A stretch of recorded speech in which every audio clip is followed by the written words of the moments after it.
kicking it off with Hippology. All right, so just because things can be different from state to state, and we are so grateful that we have some other states on here today. This is for North Dakota, and on the left, in terms of our state 4-H Hippology horse, all thing horse contest, is April 3rd. And we've got our horse judging. We have 2 divisions. We have a senior and junior division, and then Hippology. We actually just split it up a few years ago to include a junior, intermediate, and senior division, because we really want to get some of those younger youth included, want to get them interested and not feel so intimidated and scared. And so that'll be held out at our North Dakota State University Equine Center. Just in making sure that, read your rules for your contest, whether you're doing a local contest as a coach, and encourage your youth to read the rules. Oftentimes our students think that it's the coach's responsibility to tell us everything, but this is our time to instill responsibility in our teams. And so don't be afraid to ask your kids, hey, where's the contest? Can you guys go look that up and identify the rules? Are there any different rules that we need to be aware of to get them started to learn, hey, I, as a participant, need to read the rules. It's not just all on my coach. On the right-hand side, I'm sure most of you are aware of some of the national contests out there. If you're from the East Coast, you're going to be going probably to Kentucky for Louisville. And if you're on the West Coast, you're probably going to be coming to the Western National Roundup, and that's held in Denver the very first part of January. And just to brag a little bit on our team, we took home the national championship title this year for Hippology. So congratulations again to Pierce County 4-H for that. All right, Breana, back to you. Like Leanne said, we did break it down into the 3H categories. So at our junior level, kind of our beginners is the ages 8 to 10. These ones, similar to intermediate, get to compete in a team of 3 to 4. And across our state, so that way the kids actually have a full team. We will combine teams. We just kind of communicate throughout the state. The really nice thing about the junior division is we kind of stay within these general topics discussions that are listed here, where the kids are going to start at the beginning basics of knowing what those equine breeds are, the colors, tack, really the introduction stuff. So body part identification, the different gaits, getting to know what those equine vitals are, and then the general terminology. So these are really just the basics and getting them started. So we kind of do try to stay within these topics for those younger ones and those beginners. And then moving on to the next level, the intermediate. So these are our ages 11 to 13. Again, these are the teams 3 to 4 youth. We do, however, accommodate if the youth is at age 11 and it's their very first time in Hippology and they are still beginner, we will bump them back down into the junior division if the coach chooses to. So it's just not as intimidating, just going to be based on that experience and that beginner level. Our seniors are 14 to 18. They get to compete as individuals for most of the contests, with the exception of team problem, where they do work as a team of 3 to 4 to complete that phase of the contest. So our contest rules here in North Dakota, they do need to be an official dress worn, which generally is jeans with a long sleeve button down shirt. Colors can be white, gray, green, or yellow. We're starting to get more colors throughout the contest, so that's really fun to see. Kids don't get any cell phones, no electronic devices while the contest is going on. No talking with other teams or individuals, no side chit chat going on. And we utilize a Scantron for 3 phases of the contest, and we will show an example of what that Scantron looks like. It does help with the scoring. And it's a big part of having a new team, being able to kind of walk them through how to fill out the Scantron correctly. Because if they do it wrong, it's pretty discouraging for them. And then using scorecards and rule books during the horse judging phase is allowed during the contest. We do have a question in the chat, Breana. Jason is asking if we can put juniors with intermediates to make a team if needed. Yep. So our juniors can get bumped up with their age. Again, it's kind of based on experience. Generally, our 8 to 10-year-olds are very new to it. So bumping them up into the intermediates is really intimidating. And we were finding it was really discouraging with them to be with the older kids competing. Yes, and I am going to drop a couple links in the chat here. Not only am I dropping, because I know we are still working as a state on our website. So I'm dropping the link to where you can find some of those contest rules on the website, but I'm also going to drop the link to our Google Drive that it has all access to any volunteer, any coach, anybody who wants the link can access that. So I'm dropping those in the link here shortly, or in the chat box, sorry. And Sandy also put in the chat where to find scorecards. And I believe you just said all of those things would be on the Google Drive that you're going to be popping in there right then. This is correct. And when you say scorecards, are you asking to print out some examples? Is that what I'm hearing? If that's the case, there are examples on there. That too, and then they were saying something about the competition this weekend that we could use scorecards, and when they're judging, where are those? Are those in there too, or are those like the AQH ones that you see? It's going to depend on which contest. That's a fantastic question. Thank you so much for asking. They might hand out little cards that might have the placings all on it. Right. And I will find a picture of that and show that here shortly, because that is kind of scary, teaching kids how to identify placings. So thank you for asking that. I will find that. We use Scantrons at the state level just because it's so much faster when you have 300 kids to put through versus scoring those all by hand. And for the contest on Friday, the Little Eye, the scorecards I believe they're talking about is having those scorecards for judging your performance classes, such as reining and stuff. That stuff they're saying you can provide for your kid. And that, I think, Leanne, that's where she's asking, where can you get those? So for Little Eye, we're using the Scantron that you actually see on the screen. And so you won't have to worry about that. You'll get that when you come check in. Right. But what I was thinking is like what Breanne was saying, when we're doing the performance ones, where we can write down, oh, I missed the log or whatever, and you can do that. Do you just get those from like AQHA and stuff like that? We're going to talk about that later. Yes. So those sorry. Yep. No, that's great. I love that you said that. So those are score sheets used for different disciplines, whether it's reining, trail, like what you're saying, hitting the log and stuff. Excellent question. We'll touch on that when we get to horse judging.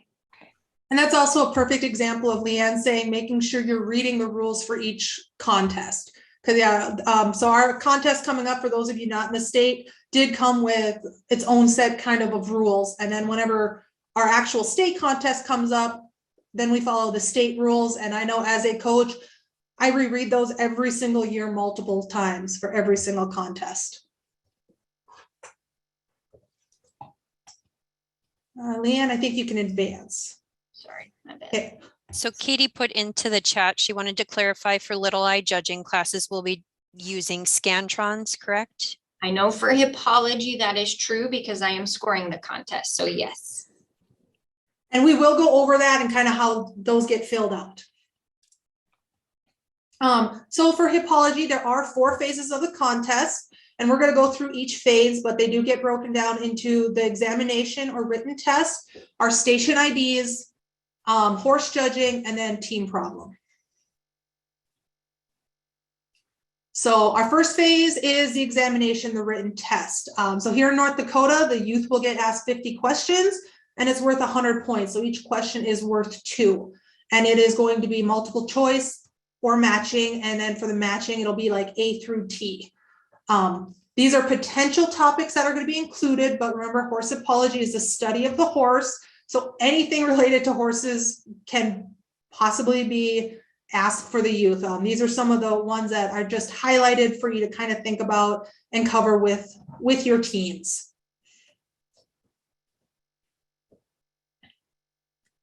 So station ID, this is anywhere from 5 to 10 stations. At each station, they're going to get 2 minutes. And again, it's going to be worth 100 points. So roughly about 50 questions. And there's almost always either, a lot of times there's pictures.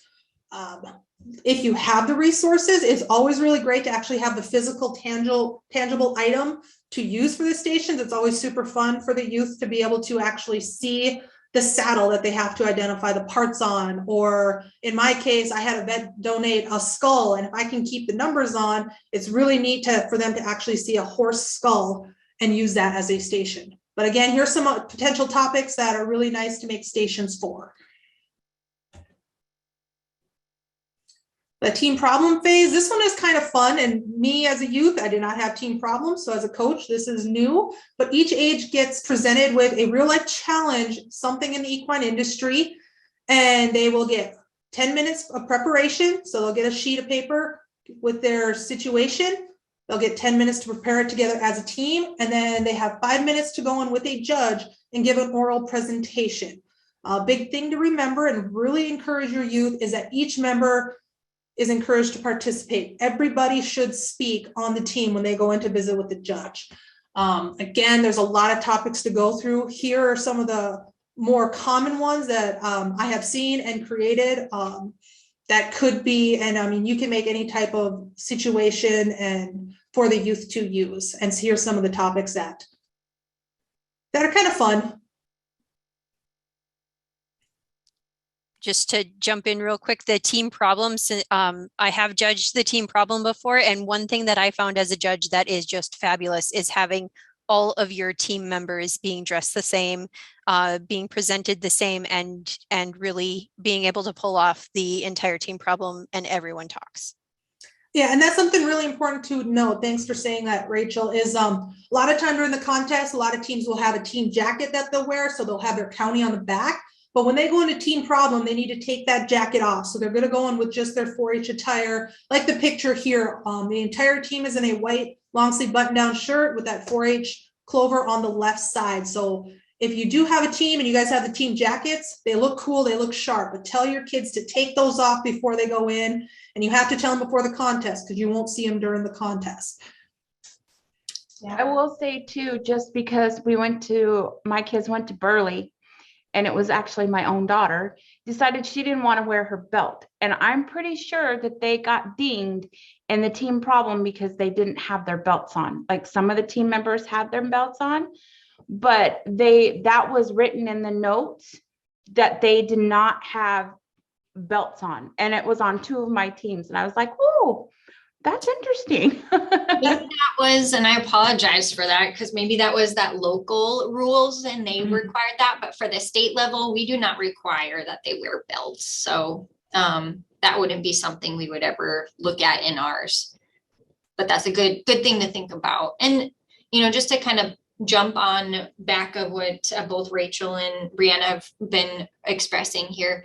This is something so critical to practice because we all know how scary it is to do team problems and make sure everybody talks. And so bringing together just a simple, tiny little concept and giving them a piece of paper, giving them 10 minutes to practice and 5 minutes to present to you as somebody that's comfortable, they know you, and then start to bring in other people that they can give to. So that's scary. Somebody maybe they know, but they haven't really talked to yet, to really start to build that confidence and let them work through that scariness.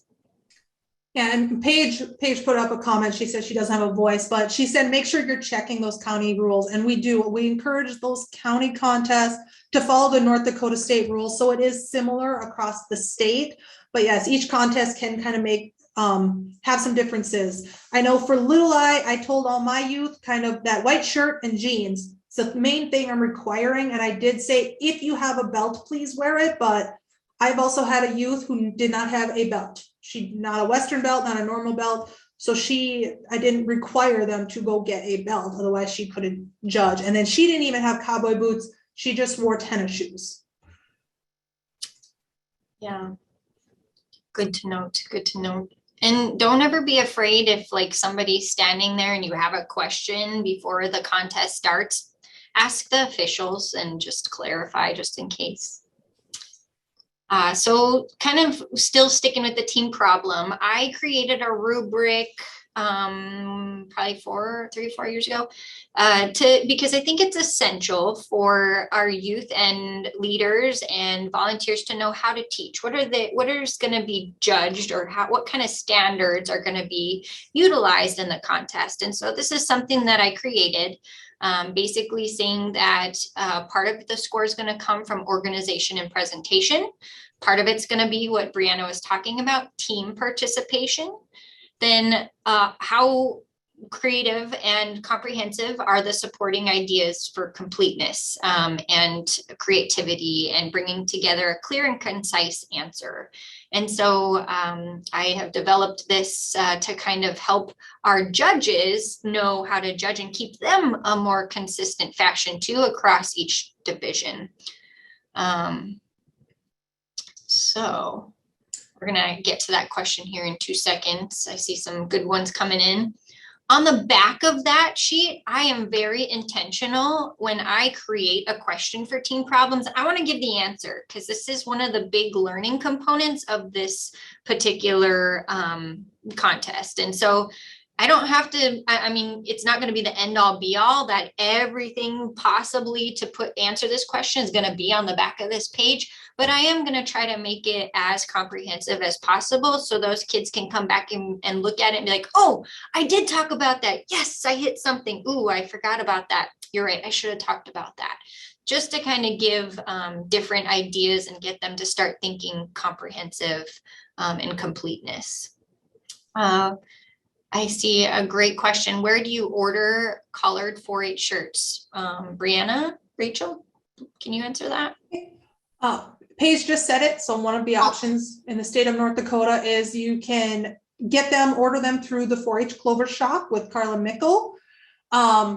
I have recently, because of just the time, my kids all outgrew theirs and I didn't have enough time to get them from Clover Shop. So I just ordered some off of Amazon, button up long sleeve shirt, and I have someone local that embroiders. So I just picked up the shirt today and they've been embroidered with that 4-H Clover.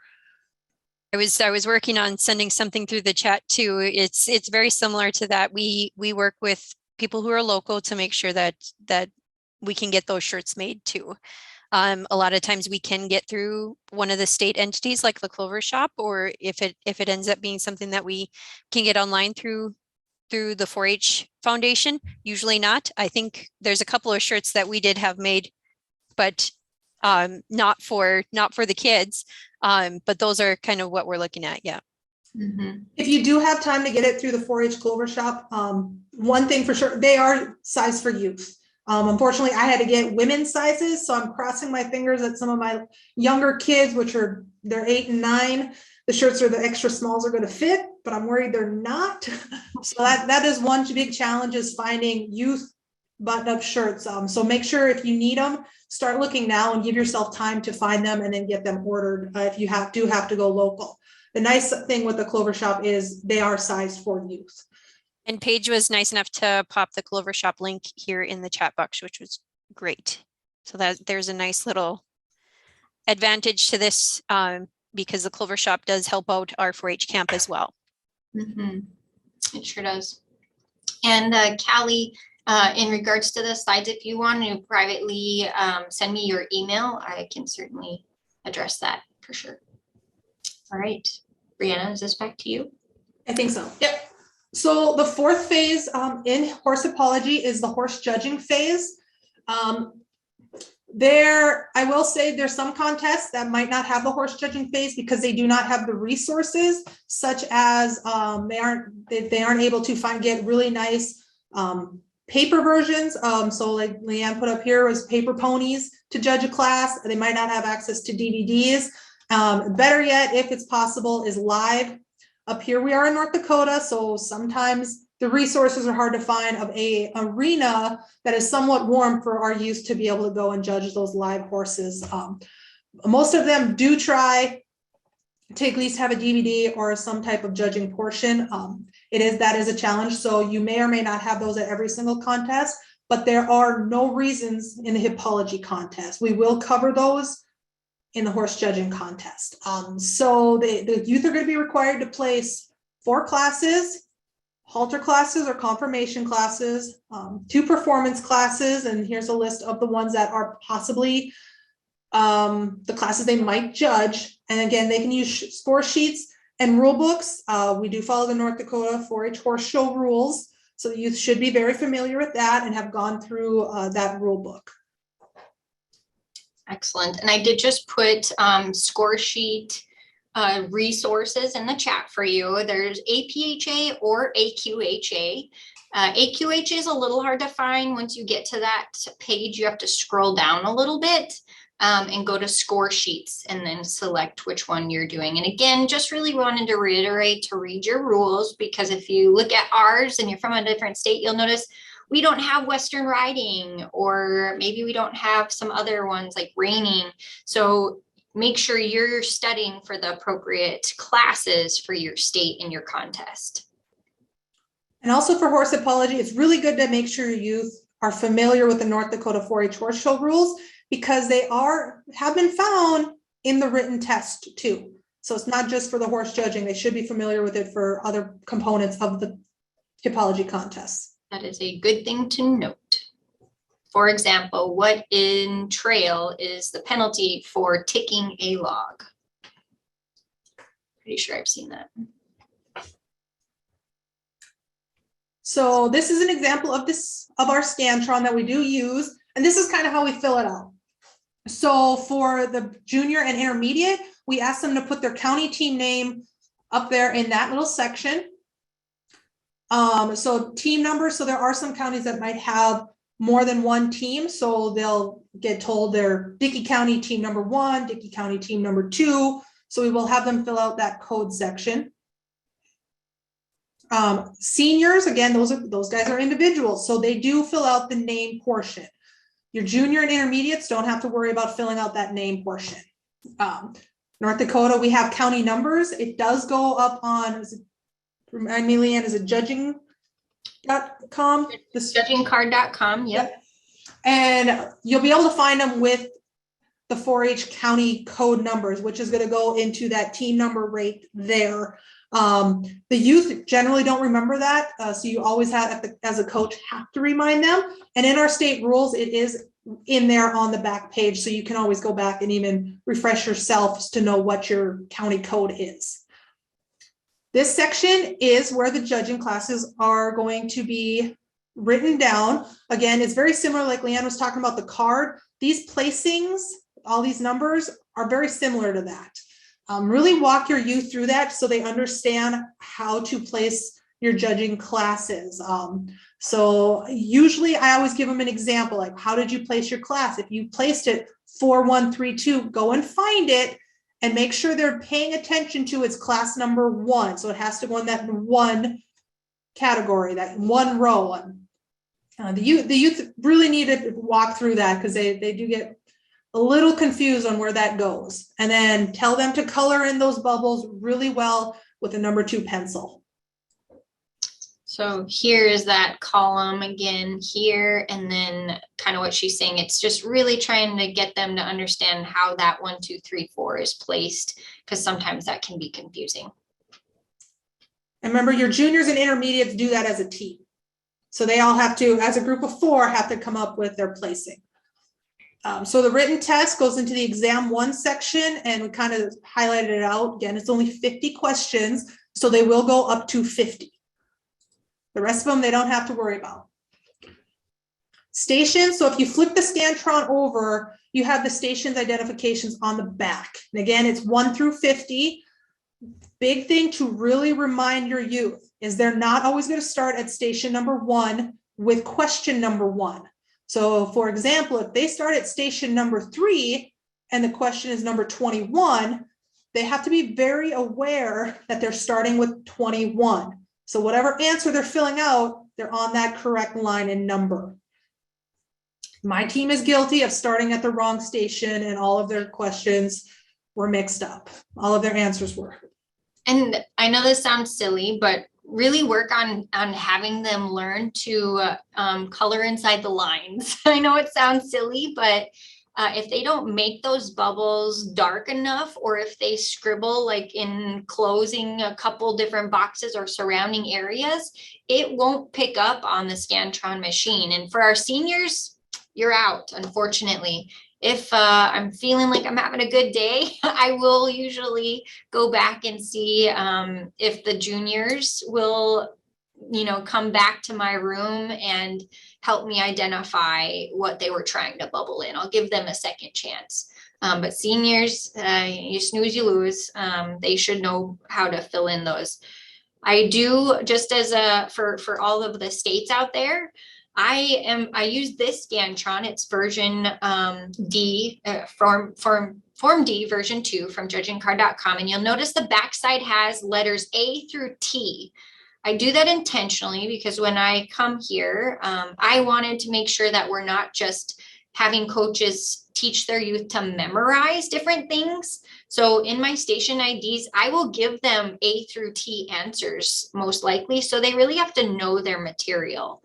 And so if you're from another county or you develop your own tests, I would encourage you to kind of foster that cultivation of, we really have to think about these answers and navigate through those, just as a side note. Something I do as a coach, especially with those younger teams, those juniors and intermediates, I designate one person to be the scribe or the writer. So I really stress on them what to do. They work together as a team, but only one person is writing. So there isn't fighting about who has a pencil and who gets to write. I didn't even think about that. Good note, Breana.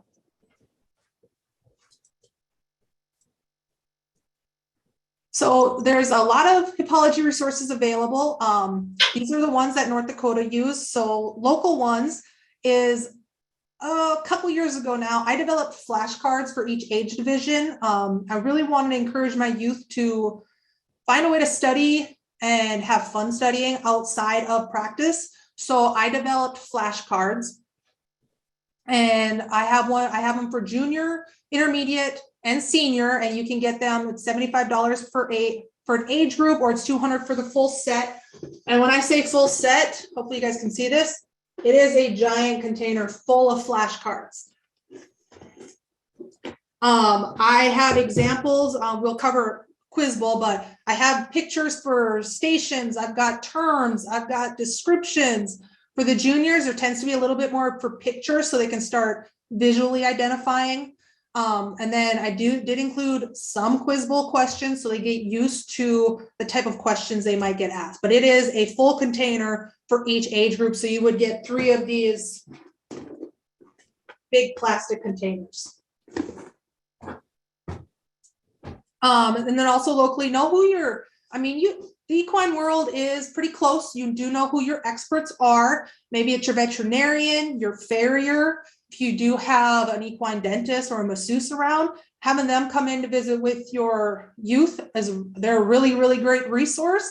And former team members. So if you do have a 4-H youth who might have graduated and they were really good, or they have a love for horses, just having them come in and being a resource for them. Your standard materials, that this is pretty much, I believe, right, Leigh, nationwide that you use. These are the books: the Illustrated Dictionary of Equine Terms, the Horse Evidence, Feeding and Care, the American Youth Horse Council one, Equine Science. I actually have all of these books. Some of them I got when I attended college, but I have purchased them for my youth. And then here in North Dakota, you can check out the materials. We have the Horse Laboratory Kit and the Horse Hippology Trunk. I did purchase the Horse Hippology Trunk too for my county, so there's a lot of those around the state.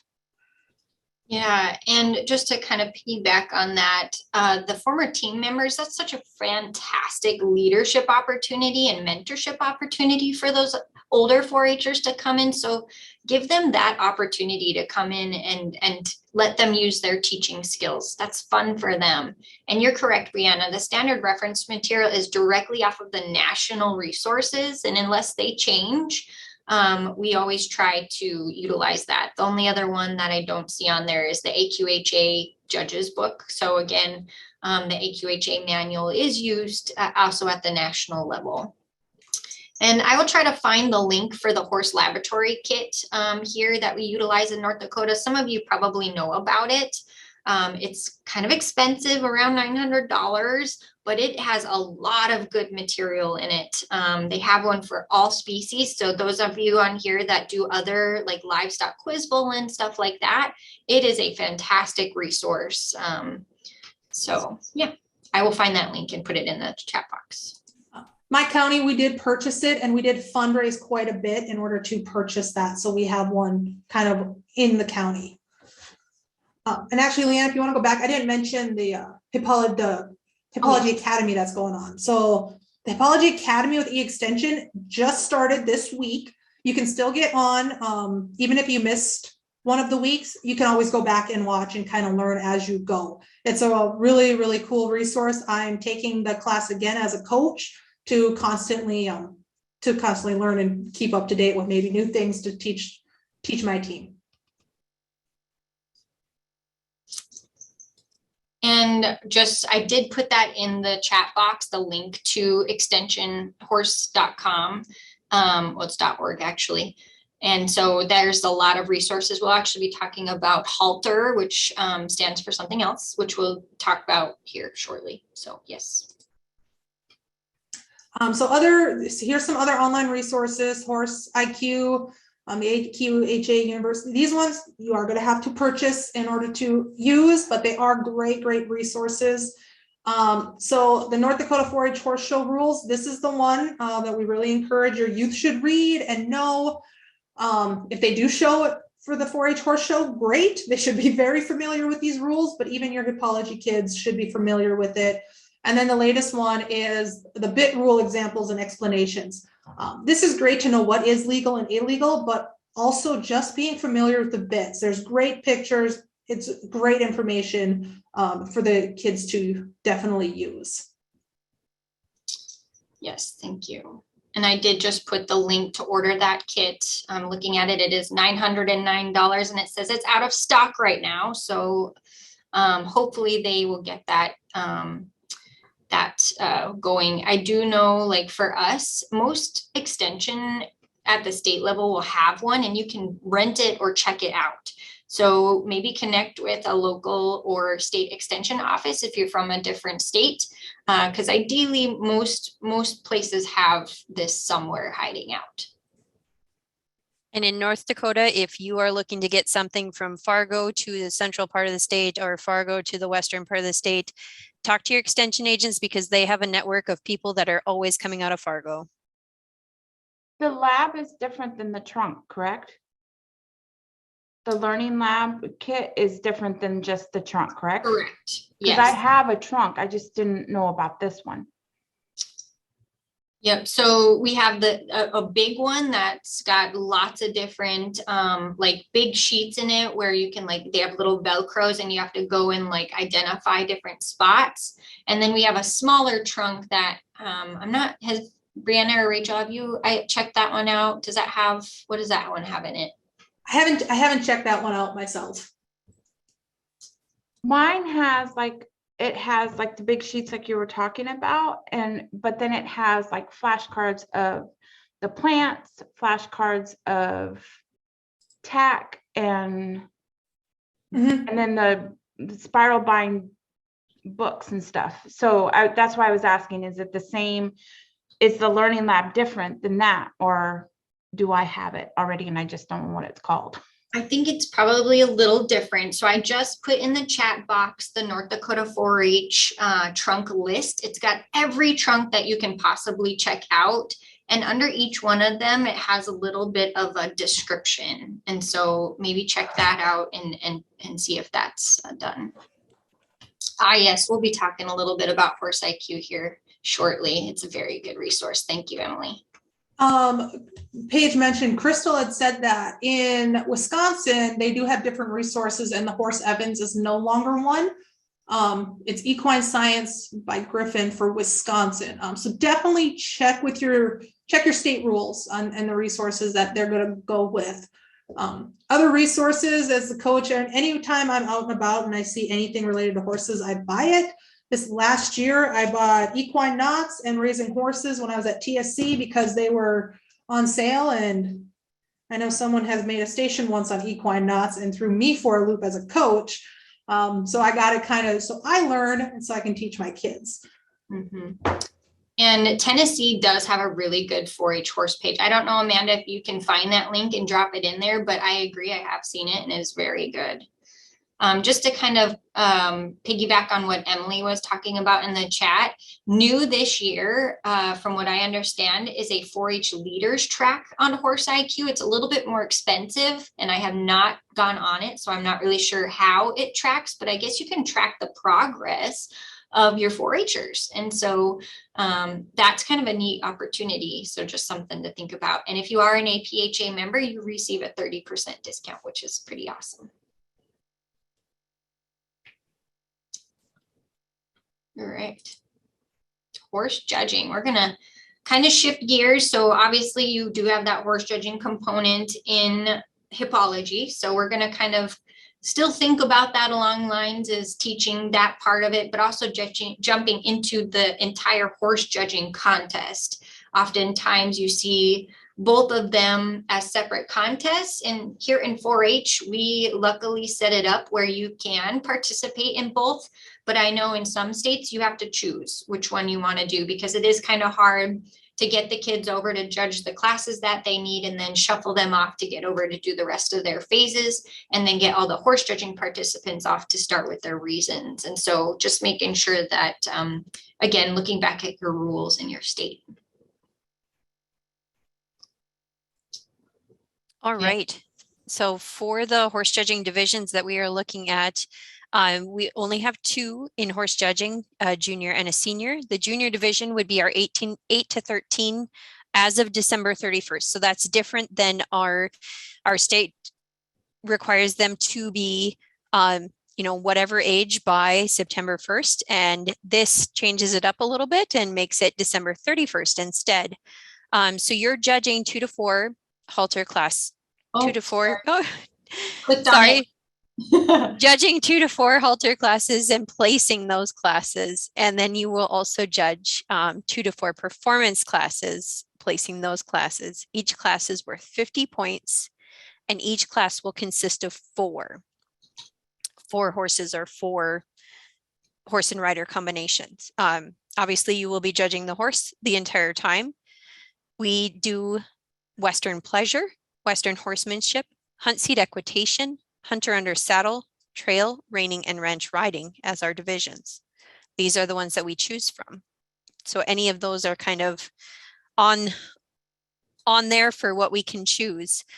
You will also end up, or your kids will also end up doing 2 to 4 sets of oral reasons, depending upon how many classes they have judged that day. Each set of reasons is worth 50 points, usually 1 to 2 sets for halter or confirmation, and 1 to 2 sets for performance. Officials will designate which classes are the reasons classes at that contest. So after they've been judged by both the kids and the officials, then you will know which ones will be your reasons classes. So we have a really good question, Katie. So her 13-year-old by 4-H years will have to judge as a senior for horse judging. So it is of the previous year. So 8 to 13 as of December 31st, 2021. If that makes sense. So yes, that is correct. If that is what your youth is age. So just to piggyback on that, sorry. Katie, the reason for that is we follow the national rules, and a 14-year-old is the youngest that can judge at the national level. So if that senior team made it and there was a 13-year-old on it, it would not be able to go. Okay, that's good to know that there's a good reason behind it for the change. Okay, thank you. You're welcome. So I love this comment that was in the box. Someone just said, always remind your kids to pay attention to simple things when judging. When I was judging, they threw a gelding in a mare halter class and didn't say a thing. And that was in Tennessee, and it was several years ago. It happens all the time. And sometimes, the officials can't find a horse, so they say, judge this class as mares. Is that right? Probably not, but sometimes they have to find the horses. So very good point to put in there. Our state competition last year, we had almost a full class of Palomino geldings, and we threw one bay in there, and it was like, okay, how do we determine which Palomino they're talking about? So also take very good notes when you're going through that too. Page goes, occasionally that will happen where mixed gender classes occur, and the youth will always be told if that is the case. So that's good to know. In North Dakota anyway. Thank you, Paige. So in our senior division, we have our 14 to 18s, and that is, of course, again, as of December 31st, like we had said before. Again, we'll be judging 2 to 4 halter or confirmation classes, and then 2 to 4 performance classes. It's the same again. Each class will be worth 50 points, consist of 4 horses, with all of those divisions as something that we can choose from. And then our oral reasons, we're going to have 2 to 4 sets of those at 50 points each. 1 to 2 sets for halter, 1 to 2 sets for performance. And of course, the officials will also designate which ones will be our reasons classes for that day. Yes, I'm going to throw another poll at you just because I'm curious who is behind your screen, because sometimes it might be your whole entire family watching. It might be 2 of you. It might be 5 of you. Maybe you've got a whole team sitting here watching. So we're just curious who's behind your screen. So if you'll take a second to address that poll for us, we would sure appreciate it, just to give us an idea of an official count of how's on here. It is anonymous. So something I do want to share with especially the North Dakota coaches and new coaches, at the state contest during the horse judging, all of the youth will be by themselves, but remind your youth to listen to the instructions. I know last year mine did not listen to any of the instructions. There will be a couple of classes they get to do for Hippology, and they come together to place them, and they have to go back to their Hippology Scantron. So really stress before the contest starts for them to listen. My team was guilty and did not. Yeah, and as a announcer, I try to make sure that I repeat things a lot. And so as a coach, hopefully whatever contest you're going to has some sort of survey or opportunity for you to give feedback. And please do. And just like reasons, there's a kind way to give feedback. And so make sure you deliver it with grace. But we want feedback anytime. So if they don't have a survey, find out who's managing the local or state or national contest and send them, hey, we really enjoyed the contest. It was great to participate. We would love if maybe you can remind your announcer to announce things multiple times, speak with clarity, whatever. Corrective feedback is always appreciated. Just as a side note. All right, the notes of a contest for horse judging. These things are critical because they are the key to everything that happens for the rest of the day. So what I try to do, so I coached the University of Florida horse judging team for almost 7 years. Was incredibly blessed to walk away with a national championship and a reserve world championship AQHA title. And so my kids, I give them all of the credit because they were incredible. Oftentimes, like you guys, colleges are getting youth that have never judged before. Some colleges are really lucky and they recruit from junior colleges to come compete on their senior college teams, which is awesome as well. So we have to teach something like hieroglyphics because you can't stand out there in the middle of a pen. You don't have enough time to write out sentences. You guys know this. And so trying to work with your students and help them come up with some sort of shorthand. They can do whatever they want. You can offer a suggestion like I've put here on the screen. This is what I use when I judge. I am a professionally carded judge with a couple different associations, and I have to do this. So I make sure that I give each participant the proper time. They came there, they paid to show. I need to respect that. And so I have to keep my eyes up as much as you can. Try to teach your students that watch them when they're judging and call them out on it. You know, Breana, get your eyes up, quit taking notes, or take notes with just writing, get your eyes up. And call them out on it, and it'll really teach them to either have the paper right up here and they're kind of writing. It's kind of whatever works for them. But it's hard when they look up and then they look down and they start writing a whole bunch. They're going to miss everything that happens in front of them. So coming up and teaching them with something, whether it's jumping and you're drawing lines with hieroglyphics, because you might be judging hunt or hack. You're in the halter pin and you have 2 minutes to look at some different profiles, or performance, you've got a couple seconds to look at a different gait. So really making sure that you keep it super short and simple. And again, if you have any questions at any time, please throw them out here. Paige had a good comment of encouraging your youth to come up with their own abbreviations. No one else is going to read their notes, just them. So only they need to understand what they're putting down. Yes. And that's really good. And as more they use it, the more they'll remember their own abbreviations and hieroglyphics. So it's very good. Thank you, Breana. Note taking can come in a lot of different forms, and you can use a lot of different things. You might have a student that really likes the steno pad. You might have a student that really likes the black pad here in the center that opens up, because if you're using score sheets, it's more helpful because it has a greater surface area, so you can use a score sheet more ideally.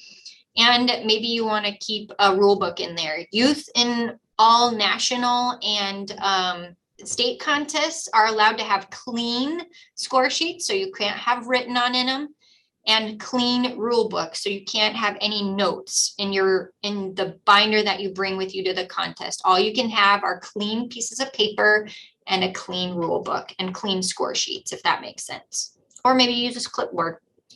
Really whatever works for your kids. Have them try some different things. I know judging that black binder can get pretty heavy. So maybe that doesn't work for them if they're standing out there. So when you come to the actual piece of paper, there's lots of different ways to do this too. And again, I would challenge you to teach your participants different ways, and then they can identify what works best for them, because everybody's going to learn differently and everybody's going to see things differently on their piece of paper. So in halter, on the left hand side, I make sure that I have my 4 horses, and then I have B for back, F for front, and T for travel. And so within those boxes, I'm going to put check plus minus. Or if it's from the front or the back and they're toe out or toe on in, I'm going to put TO, TI, SH for sickle hawked, really, again, going back to that shorthand terminology. Breana mentioned earlier, or Rachel was talking about the Palomino horses. In each one of those boxes, I'm going to put the color, I'm going to put different markings, because if I judge halter at the very beginning of my classes, how am I going to remember those, right? By the time we get to, after lunch, when we first start giving our sets of reasons. So really challenging your kids. Actually, what I often did is I'd make them close their notes, and then I'd start to quiz them. Okay, what color was horse number 3? Tell me any markings. Did it have any brand? Did it have any blemishes on it? Tell me about it.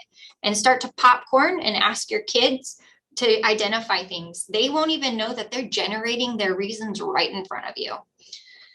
And on the right-hand side is the performance side. I always make sure, I don't care what it is, but my students had to write something down for every gait. Or there's a check plus minus, maybe it was an up arrow and a D because they really thought they had great drive. They have to have something, because without notes, it's really hard to write a set of reasons. And so making sure that we have something put down. Those little boxes with the B is for the back, because you can't forget the back in the performance classes. You can't place a class on the back, but it certainly, if you have 2 really good top horses, it might be the difference between first and second. So just something to put in there as a criticism or a positive. Going with that, something else to have your youth use, like Leanne had mentioned, the clipboard. They do make clipboards, that one here, that opens up and the youth can store their stuff inside. This is what I provide my kids with, because their score sheets are in here. But a big thing at the state is they still have their Hippology Scantron, and that can't get dirty or you have an issue with scoring. So I always tell them to put it in here and keep it somewhere safe and clean. But the youth lose their pencils, they lose everything. So I kind of give them a clipboard where they can put everything in and keep it clean and safe. Yes. Yeah, Again, these aren't really heavy. They're pretty light. The other important thing to do if you're like me, clean out any of those notebooks, clean out any of those folder things. If they have extra stuff in there that they don't need, get it out of there. Yes. Yeah, I do clean it out after every contest. And for team problem for my kids, I do provide them with some type of notebook paper so they can write notes when they're trying to figure out what to put in for their team problem. So that's always in here, but it's empty. By the end of the contest, I can't tell you how many pictures I take out of here that they drew during the contest. Oh, I love it. Yes, good suggestions. Thank you, guys. All right, when we get to some of the format of reasons and note taking, sometimes you'll actually set up your notes to put your reasons all together. And if that works for them, awesome. Maybe you're already wanting to write it out so you actually have everything put together. I'm the one that writes hieroglyphics and then I just circle the things that I like. So again, going back and trying to identify what works best for your kiddos, and have them try a couple different things, then get to feel what works best for them. So these are kind of just setting up for reasons. Like, for example, over on the left-hand side for halter, 1/2. So it's placed where 1 beats 2. So a combination statement for the pair. And then over on the right-hand side of that same page, it says your grant is that top square, areas where 2 beats 1, and then 2 is your faults, your criticisms, why 2 is below 1. So just kind of talking about that and helping your kids kind of identify what works best for them. For me, there's I favor to do the one on the right, the 2. There's different types of formats when you come to reason styles. I have heard, because I've taken a lot of reasons at national contests, I've heard both, and I like both. There's no right or wrong reason here. You know, you might just do good, grant, good in a pair, and you might do the good, grant, fault. Either way, when you're first starting out with your youth, I would challenge you to give them a format of some sort. This is what I used to give my students. That way it's kind of a plug and chug. Obviously, you hope to use this and kind of critique it at first, partially because you don't want them writing out full sentences here. Again, really challenging them just to put their hieroglyphics on here, because we come back to memorizing, and we don't want to memorize our sets of reasons. We really want to recall and paint that picture of those classes, because what happens, and I'm totally guilty of this when I was on a judging team, when we memorize, we get to that one word and we forget it, and then it screws up the whole rest of the set of reasons because you're stuck on it. You create that bobble. Now you're freaking out because you can't remember what that word was, and it's hard to recall the rest of your set of reasons. So if we try to let our youth make sure we don't, and I'm going to show you here something in a minute of what I used to do for my students. So this is kind of an outline. Number 1, there's an opening statement. That's for when you're really trying to get to your senior kids and trying to develop them. I don't know that you really need much of an opening statement for your beginners, because it's scary. We all know how scary reasons are at times, but at least at minimum, they have to have the name of the class and their official placing. So I placed the quarter horse geldings 1, 2, 3, 4. It can be as simple as that. Or you can teach them to have fun, be creative. Give me an idea of, did you have pairs? Did you have a logical third? Ma'am, I placed the quarter horse geldings with an obvious top pair who combined balance and quality to a higher degree in 1 and 2, a logical 3 in 3, and an obvious bottom who lacked the structural correctness, leaving my class placed 1, 2, 3, 4. So that can get really complicated, but I would save that for some of your seniors when you're really trying to challenging them for your state or your national contests. Then the top pair, maybe for those beginners when you're first starting out, have them just do one thing on why 1 beats 2, just so they can start to comprehend what that means. Maybe it's 2 things. And then once they get more familiar, more confidence, have them try to build their set with some meat to it, making sure that they don't just have 3 things in the top pair, 1 thing in the middle pair, and 1 thing in the bottom. Really try to make sure that it's a balanced teeter-totter. And then 3 and 4 is, again, where those grants and faults go. Maybe you just want to do 2 goods. It's totally up to you. This is kind of just following the rest of that outline for those youth, giving them an idea when they're first starting out, what on earth is the format of a reason set.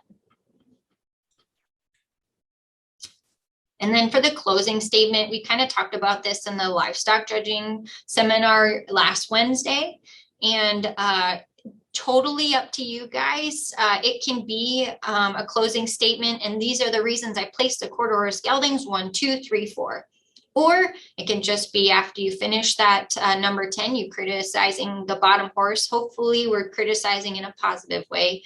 And what I mean by that, it's not coming in there and saying the bottom horse was super ugly. He had this and this and this, because sometimes your reasons taker is the horse owner. And so just making sure to teach your youth to be respectful when they're talking about the bottom horse, even if it's the ugliest one in the class, somebody loves him very much.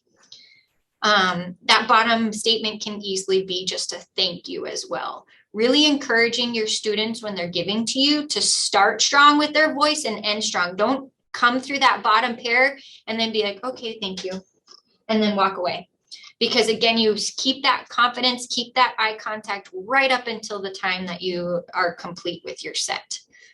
So just something to take away from there. With the structure Leanne had there, the whys made me think. I talked through, I have a young team. So right now when we're doing the judging classes, we just talk through it so they get comfortable with the terminology. But I like to say I turn into a toddler and I just constantly go, why? Until they can actually keep answering why, like they play. And it's usually I'll start with just a pair of what's your top pair, and then I just keep saying why. And they cannot say the same thing over and over. So I'd say it's toddler mode for them, so they get used to just that terminology. I love that. Breana, we used to do that all the time, especially I really like that Breana just said we can't say it the same way. So challenge because it's, think of the reasons taker here. They're listening to 150 sets. So how do you get your youth to stand out and be different? And that's it. And you can have them come up with note cards and stuff. And this is where the popcorn reasons comes in, is let's say, okay, everybody on this call, we're going to identify how to say shorter, stronger, back, and more balance. Ready, go. So everybody else come up with some sort of way to say the same thing, but in different variations, different forms, using different transition terms to connect the words. Really making sure you don't just say in the top pair, he was shorter backed. In the middle pair, they were shorter backed. In the bottom pair, he was shorter backed. So it just doesn't, it's just, again, to get your points up is really what it comes down to. Paige put in the chat, great tips. And she said also suggested to keep reasons simple and fun for the entry-level judges to instill their confidence from the beginning, which is awesome. I can tell you that my father was the one who taught me how to do reasons, and he did not judge horses ever. He judged fleece. And if you don't know what fleece is, it's, you know, straight up whatever comes off of that sheep or the ewe when she's coming into, you know, being sheared. So he didn't have to know about horses to teach me how to do reasons. So that's another aspect of it too. If you have somebody who is awesome at doing reasons or creating those reasons, grab them and bring them in. Because reasons are scary. It's probably the scariest part. And so if you can alleviate that fear part of it and have them work as teams at first, have them you know, work together just on a pair. Don't even do a full set of 4 horses to get, you know, let's just work on 2 horses. Talk about 2. Why do you like them? So yeah, really good feedback.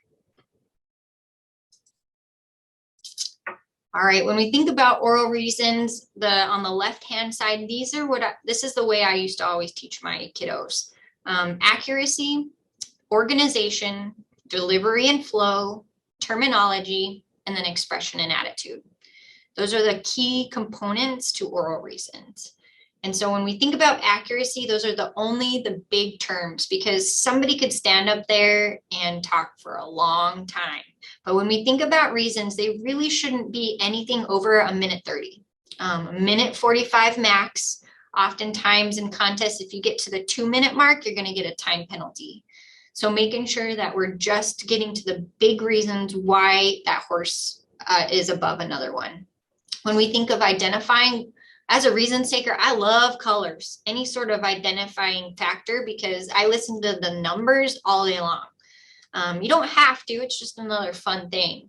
But really make sure that you don't teach your youth to double ID. So for example, the Palomino number 1 was this and this. Just takes up more words, more things to think about. So they can just probably use numbers at first. It might be easier. Maybe colors are easier for them to remember. Let them play with it. Performance and evaluation, thinking about the strengths and the weaknesses. Again, those big top items. What are the top ones that come to those kiddos' mind? And help them walk through it at first. They'll get it, they'll grasp it. And then those power statements, being really careful not to put a power statement on an animal that doesn't deserve it. Because those reasons takers, they saw the class, they took their own notes. So if you come in and you tell me that a horse dominated the class, and I was like, I don't know, that was actually a close pair, I probably am not going to give you as high of a score, just because that term really doesn't fit that horse or that pair. So really teaching your kids to kind of focus on just the big picture, having fun, like Paige said, and coming back to the key components.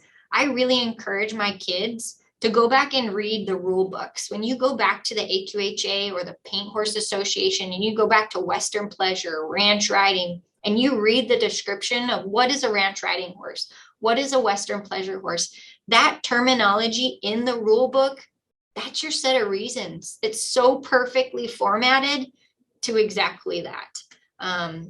We're going to go over some resources here in a little bit on YouTube that are free. If you've never heard of the game plan or the judges, I can't remember it now, but listening to those judges talk on those free YouTube videos, stealing their terminology to use in a set of reasons, have those kids watch the video and then take some notes and then ask them, hey, what were your favorite terms from that video? What were the things that you liked about what they said? And describe it back to me. What did you see? Perfect opportunity.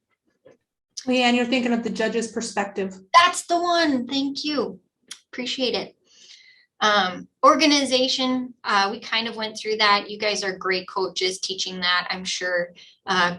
Just keeping them organized in whatever format works for them. Talking your big things first, making sure they keep pairs together.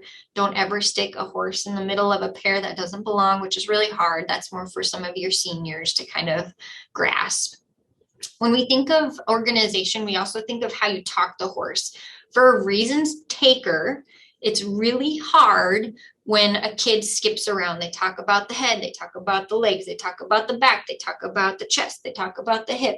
So it's really hard if they are jumping around a horse. So ideally, we'd like to talk them from front to back and top to bottom, if that makes sense.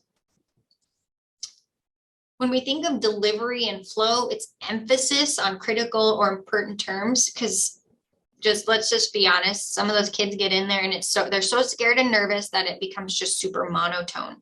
I used to have my kids practice with an accent just to make it fun. I'd have them practice in front of a mirror so they could see their own facial expressions. I video them and have them rewatch. I used to have this one kid that when they got nervous, they would swallow constantly, like this big gulp swallow.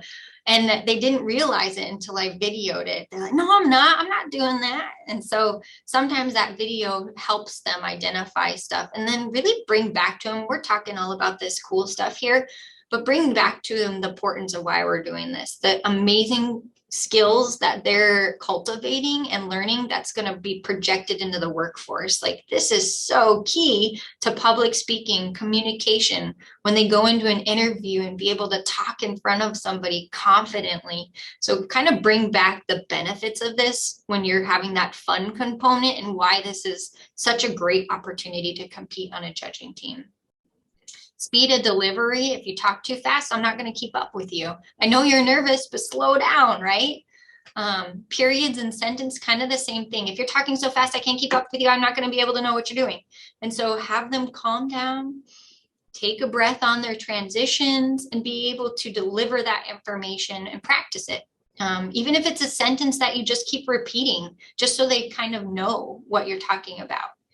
And then again, probably more for your senior teams, when we talk about creativity and transitions, instead of just saying in my middle pair, in my bottom pair, in my final pair, get creative to help that reasons taker come into your pair.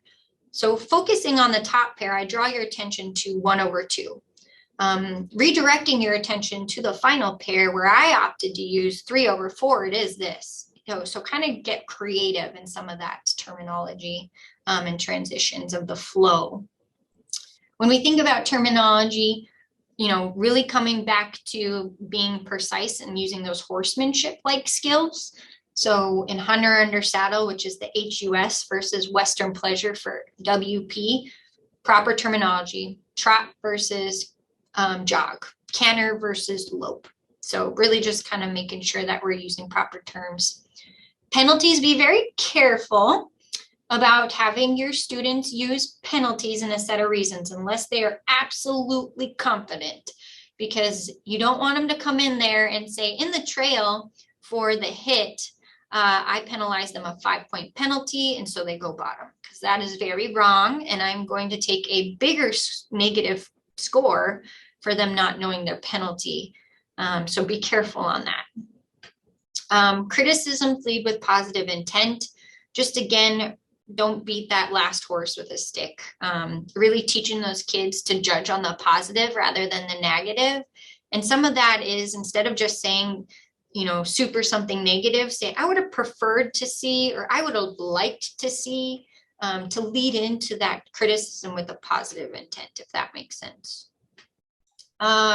Descriptive versus comparative.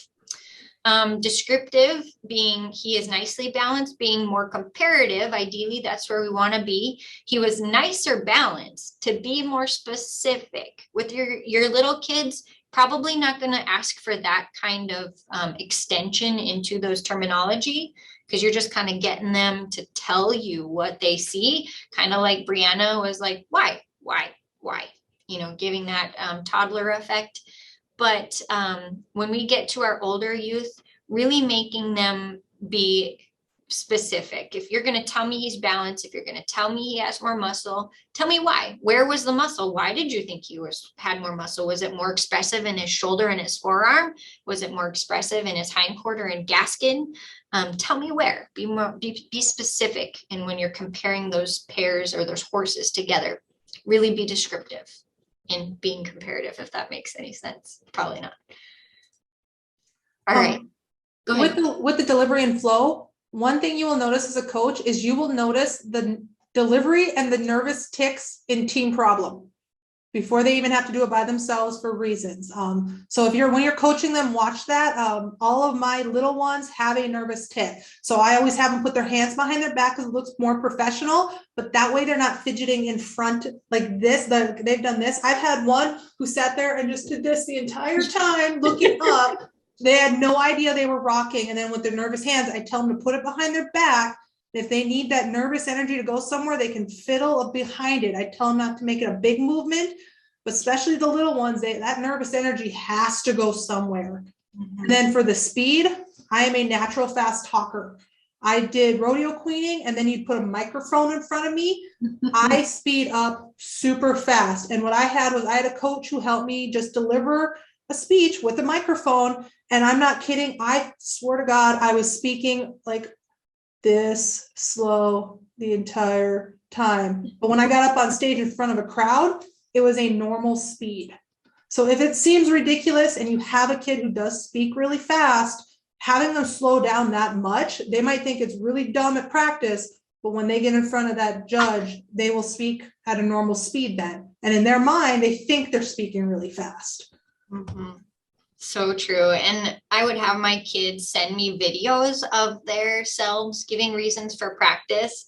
And then they get to rewatch those videos and they're like, oh, crush, I noticed that I have that nervous ticker. Ah, darn it, I did this. So just a fun way for them to, have that introspection of identifying themselves. What can they work on? Really teaching your kids to have that growth mindset and setting those goals on what can I do better? How can I achieve this?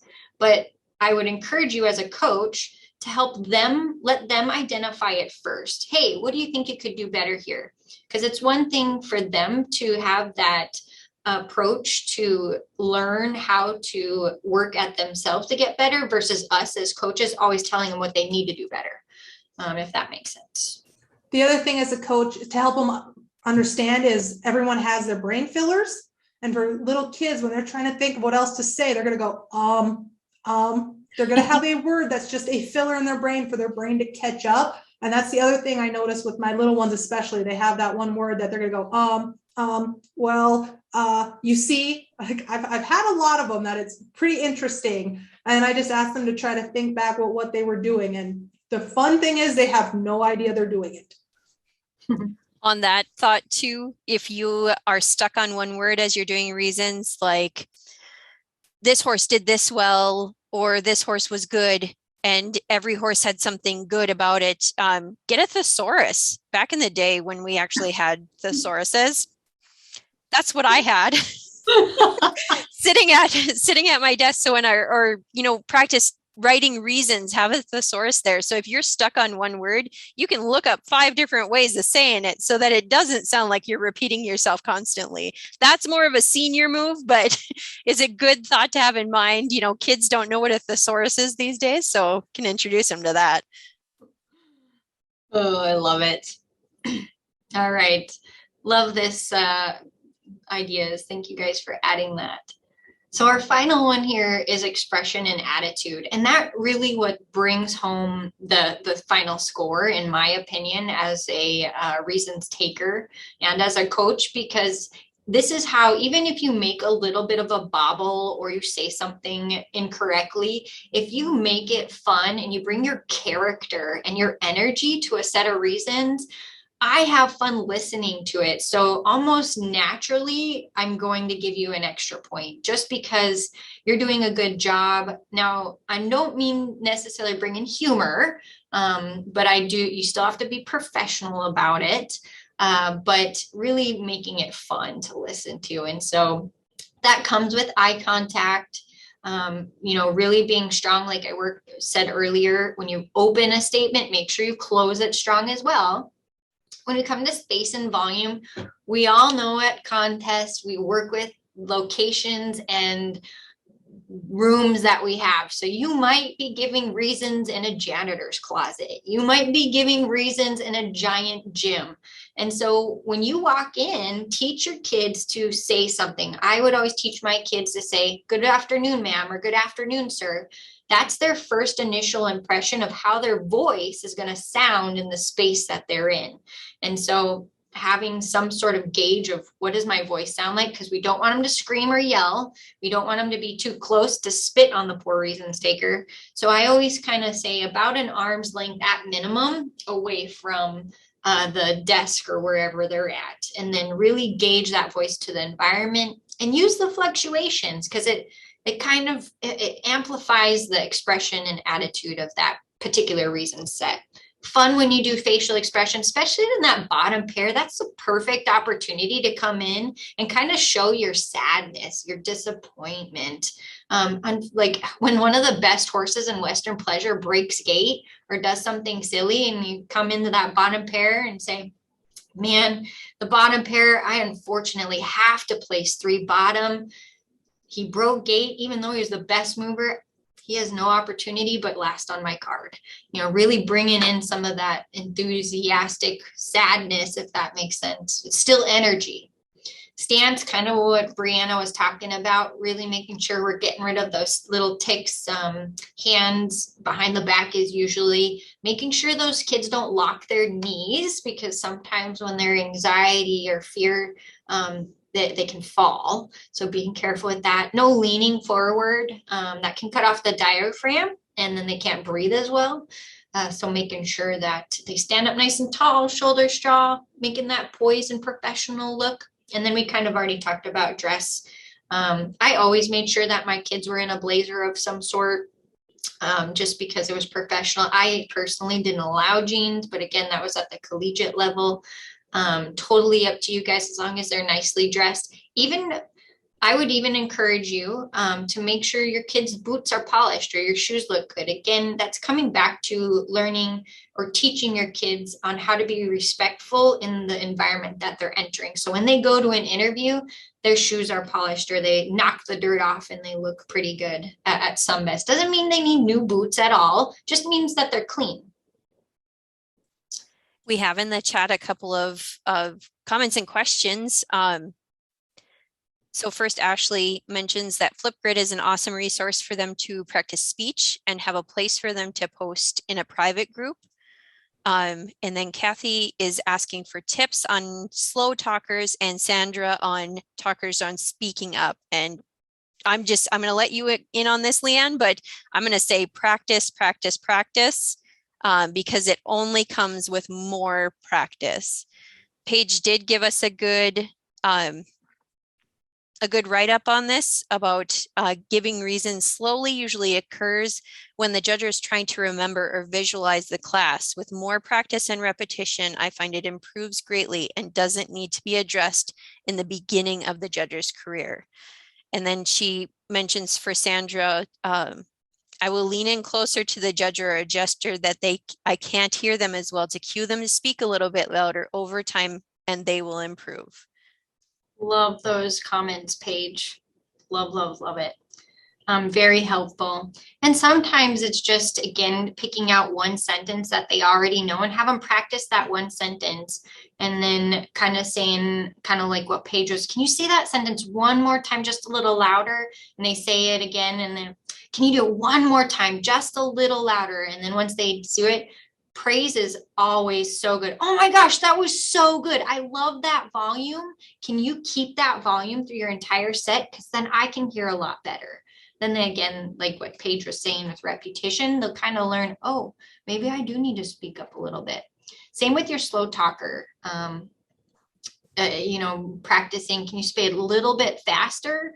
You're running out of time. Remember, you only have 1:30. If you go over 2 minutes, you're going to get a time penalty. So let's try to work. And I have a timer. I can certainly sit there and time, and I will tell them their time afterwards. Great job. You made it at 1:30. Keep up the good work. Oh, you're getting close. You're at 1:50. Great job today, but let's make sure if we need to cut out anything, we can do that. A lot of times what I would do too is in their reasons, I would have them hand in what they wrote so I could look at what they're writing. And if I needed to help them scratch off something and be like, this is a little long, like, let's shorten up this sentence here, or let's talk a little bit different here. That's always helpful. I've got a question, Leanne. What about if you have someone who is confident and you said hand and foot placement, and they prefer to talk with their hands and use gestures with their hands?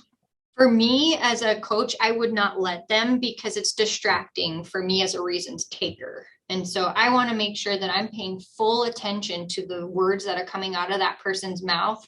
And if somebody's kind of going like this, I personally get distracted, especially if they make a funny hand gesture. And then I'm already thinking about their hands and I'm not listening anymore to what they're saying. And so it's a disadvantage to them. In the past, I've worked with some slow talkers and I've done the reasons in sections. So one section at a time. And once they do it for me in their regular pace, I ask them to repeat that first section and let's see if we can do it just a tiny bit faster. When it's in a smaller chunk, it's a lot easier for them to maybe control or get a little more confidence in themselves in smaller chunks. And then when they can put it back all together, it might be a little bit faster than what they had done the initial. That's really good. And just to round out this, really make sure, maybe for those little kids, they can bring in notes, but just let them know they're going to get a really small score. No notes in the reasons room. They can bring it and set it outside the reasons room. I personally don't even really want them to put it behind their back because they're going to fiddle with it. So just kind of a note. And in fact, I think on this slide, AQHA is where I developed this from. And so basically how we identify that in most national contests, you can get a maximum score of 25 or below if you bring your reasons, written reasons, and you read off of your reasons. So just as a thing. Oh, I didn't know that. So in the chat, they're saying it's horrible. Now they teach kids to talk with their hands in a lot of their schools, classes, and it confuses them. I didn't know that. I just know, yeah, in a interview, I wouldn't ever use my hands to talk. So yeah, maybe it's changing. I don't know. But this kind of gives you as a coach and as a reasons taker a little bit of a standard reference of some of those things to think about when you're judging your judges, if that makes sense, and helping them to get better as coaches. Because man, you guys are so critical to way more than beyond coaching them. You guys are very powerful in influencing their lives in ways that you probably don't even know. So if they don't say it, know that you are so appreciated in the lives of these kids, because this is pretty awesome, especially when we think about generating those life skills to enter the workforce. All right, let's talk a little bit about some classes. So we're not here to judge classes. We don't have time for that. But I do just want to be super brief on some of them, because in 4-H, and we likely in FFA, we're going to be judging all types of breeds. And so just making sure as a coach that you're going back to the rule book for each breed to make sure you teach about the ideal, because an Arabian is going to have way different ideals than a quarter horse and what they're looking for example, the top line.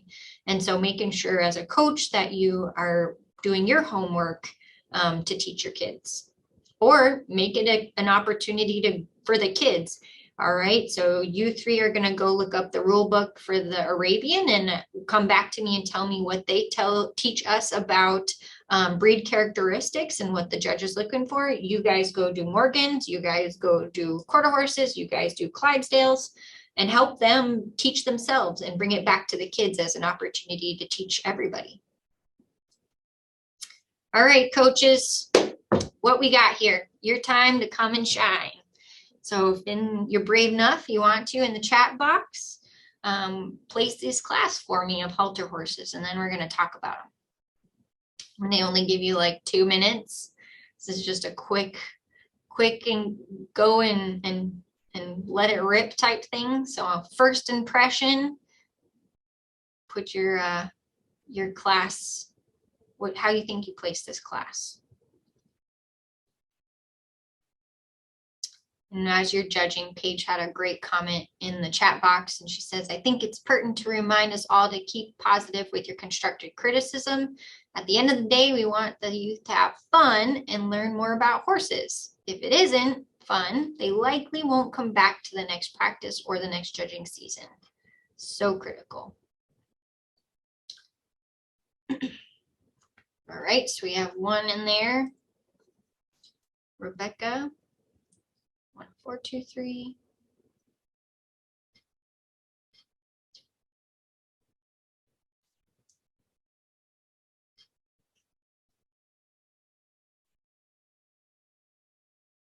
Awesome. Doing good job, coaches. One more second if you're kind of looking and getting in there. You guys are great, doing a great job. Perfect. Nice work, guys. All right. Oh, good grief. I love it. It's okay. So great question here. How do you judge an Arabian against other breeds? Likely the show manager knows that you will never put different breeds in with different breeds. So there should never really be a class that has Arabians and stuff. That's just at a 4-H show when you're already a carded judge and you're judging, but at a contest, it should all be quarter horses, all Clydesdales, all Morgans. The only time where that might come into play is if you're judging a Pinto class, but I've never seen that before. And hopefully the show manager is having all the same breed in one class. Is anybody else, Paige, or anybody want to comment on that? Sometimes there may be a stock horse class with mixed paints, apps, and stuff like that, which is true. But as you guys know, they all have the same quarter horse base foundation, so stock horse. So they might have different coat colors, but be of same stature. Good question. I'm so glad you asked that. Okay. So don't be afraid to use paper ponies. I use them a lot. And don't be afraid to draw lines on them to start to help the kids see what they're looking at. I didn't have time. I wanted to put some lines on the backs of these horses too.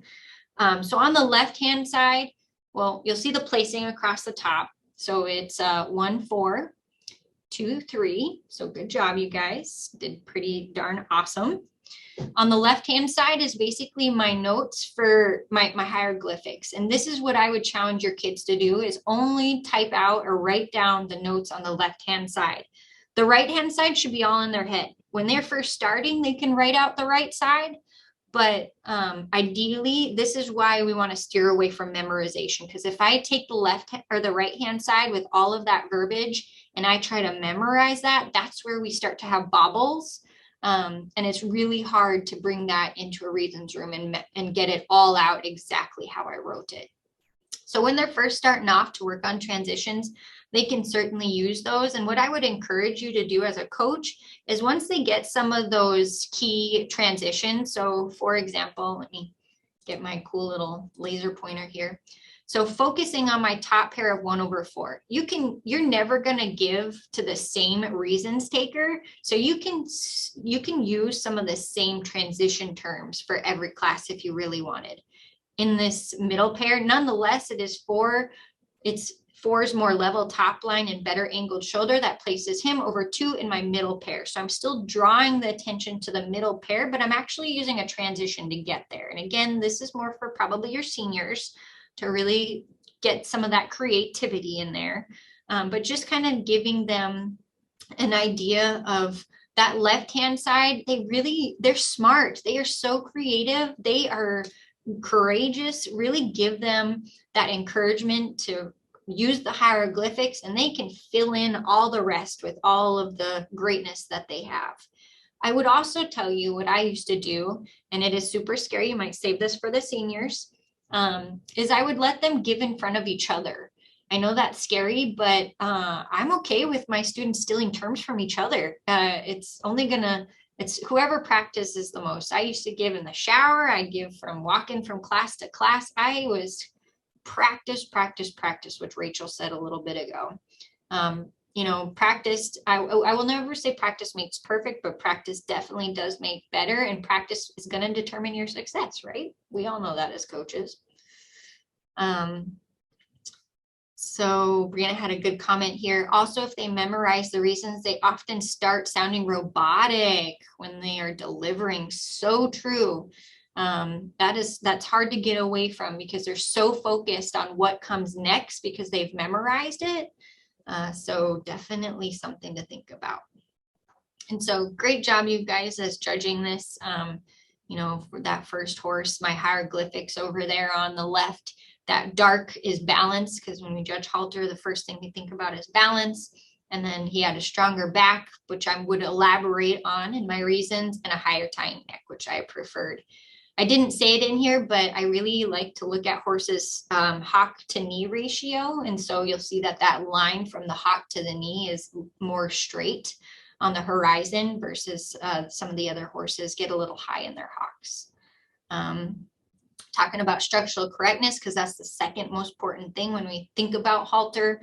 I really liked the angulation of that one horse a little bit better, so I talked about that. And then muscling being just the icing on the cake. You know, muscling used to be one of the really important factors we judge on, but if you go back to every rule book, it's just the very last thing. It's nice if we have it. We're trying to get away from some of the Arnold Schwarzenegger look out there. And so really want to balance well-muscled horse. There's nothing wrong with muscling. But some of these horses, we want to use them. I see a lot of halter horses being used in roping and other sports. And so it's really cool to see those horses being well-rounded athletes. And then I use the Grant fault method. So the G4, F4 is for fault. And then kind of going along. Any questions on that? I know this can be a lot thrown at you all at once. All right. The reason I placed that one, sorry, like I did, what did I do? The little chestnut before the paint was because it had a smaller back, where I feel like the paint is a little bit longer back with the third, like when you're looking at the thirds and stuff. So what was your decision to do? Just because he's a little bit more muscled than her in a way? And I mean, I personally like the paint better, but I was looking like, okay, he has a longer back, he's got a slope, but I like that too. I mean, that kind of stuff. No, I love that you're asking that question. So the first thing I always kind of try to teach, if we place one first, which horse most looks like one next? And so when we kind of walk through there, my eye jumps at the paint. And so then I would look at what adds up the most good. So you're not wrong. And again, pictures are hard to look at.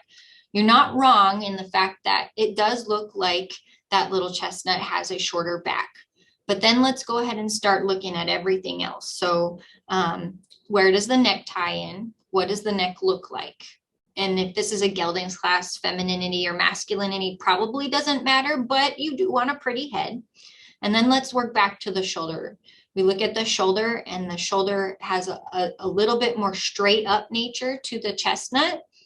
So he's not gonna, on traveling, you should be able to note that he has a quicker stride. It doesn't have the length to it that the paint should have.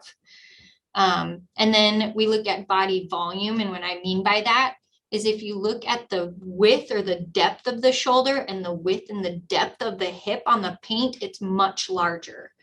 So overall, when we look at the whole profile of that horse, not looking at the legs yet, just the upper profile, we can see that that horse has more of a capacity to it, not in terms of eating, because I know in livestock we talk about rib capacity, but ideally this paint should have a little bit more in its barrel.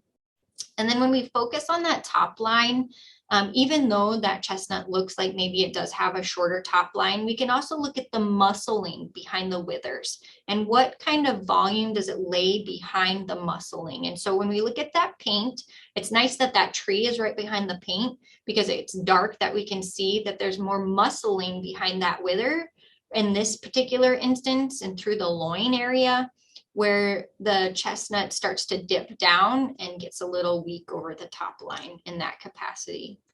When we look at the wheels on the horse, that's where we really have to criticize too, because when we think about structural criticism and structural correctness, a sickled hock horse is a major fault.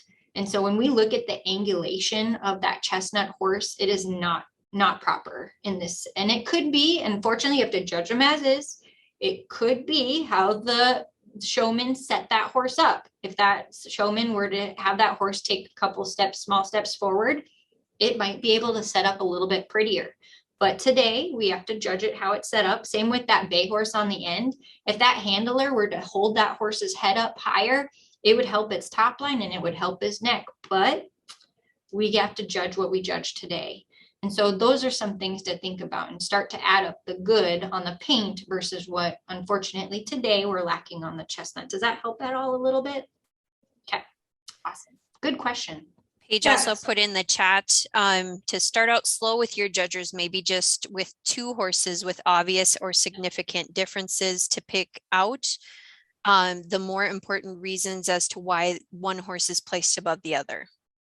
Yeah, so in this case, I would take horse number 1 and the bay and put them together. And those are super easy. Build that confidence like Paige is talking about, and let them pick out some of the big factors. Let them start to get and train their eyes to what is ideal.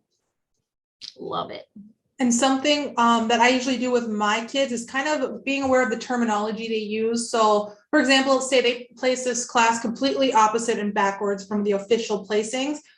My kids have gotten discouraged and went, I'm wrong. I don't know what I'm doing. And I'm like, no, judging is subjective. You disagree with the placings. Now let's talk about why you placed them that way and why don't you agree with the class. Not because when the kids say they're wrong, they think they don't know what they're doing. And a lot of times they're like, I'm just stupid. I can't do this. Mm-hmm. So trying to change that mindset and go, no, you disagree, but let's talk through it. And what did you see that, maybe you think the official did not, and just kind of talking through that and having them understand that, yes, judging is subjective. It is what you are looking at. It's not a picture perfect, oh, well, obviously it's placed like this. How did you not see it?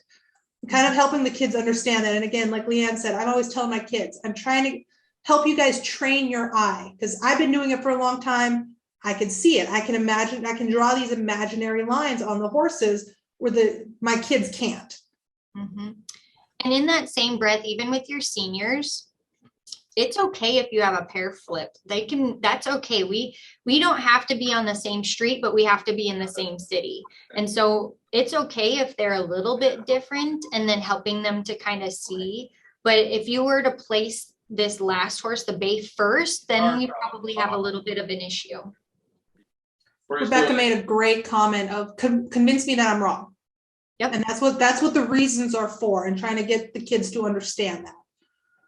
Yeah, that's really good. Love these questions and feedback. Great job, guys. All right, this is where I am all okay in using paper ponies again, especially for the younger kids to really identify what they're looking at. When we talk about hunter under saddle, what are we looking for? Looking at stride length, looking at self-carriage, looking at rein contact. What does their expression look like? Tell them or identify when you're looking at hunter under saddle, what is the intention? Why do we even judge this class? Well, it's because these horses are ideally, this is the ground foundation class to be a working hunter. And so they have to have purpose in their stride. They have to have something that's ground covering, because they're, again, ideally, this class is made for going and hunting the fox and being able to go cross country and make it in a good active pace and kind of talk about some of the history. That's kind of fun. And it kind of gets them excited about it and stuff like that. So don't be afraid to use pictures at first, or ever, send them home with homework. This is easy. If you shot them up these 4 different horses and said, hey, next time come back with a set of reasons, or maybe you just give 2 pictures, a set of reasons on why you placed these 2 horses the way you did. Same things for Western Pleasure, kind of do the same thing. It's fun to even get them engaging and stuff. So on this bottom corner with the 2 bays, it would be a perfect opportunity to say, let's talk about these 2 bay horses. What do you like about the girl in the white? So actually start out with the girl in the white who's yanking on her horse. Her horse is resistant in the bridle, a little strong on the bit, kind of coming out of frame. Start with a negative one and be like, hey, I want you to find something positive about this horse. What is he doing great? And kind of challenging him again to always be that positive judge. Paige has a really good comment here. So as a coach, you want to first learn how the classes should be placed, so you teach your youth to place them correctly. If you do not know the answers to their questions, be honest and tell them you're not sure, and find a way to answer them together. If they learn how to place the classes incorrectly, it is a challenge to score higher in your set of reasons. While close pairs with cuts of 1 or 3 can be logically switched, large differences with cuts of 4 or more are tough to gain points and get back on. And just in case you're not familiar with cuts and what on earth those things are that Paige is talking about, So as officials that are officialing and putting the official scores on that class, if it's hard for us judges to get a pair right, it's going to be hard for you guys and the participants. We're going to have a nice low cut, because if we're arguing a page and no, it's this, no, it's this, then clearly it's hard for everybody. So it needs to be a one or that low cut.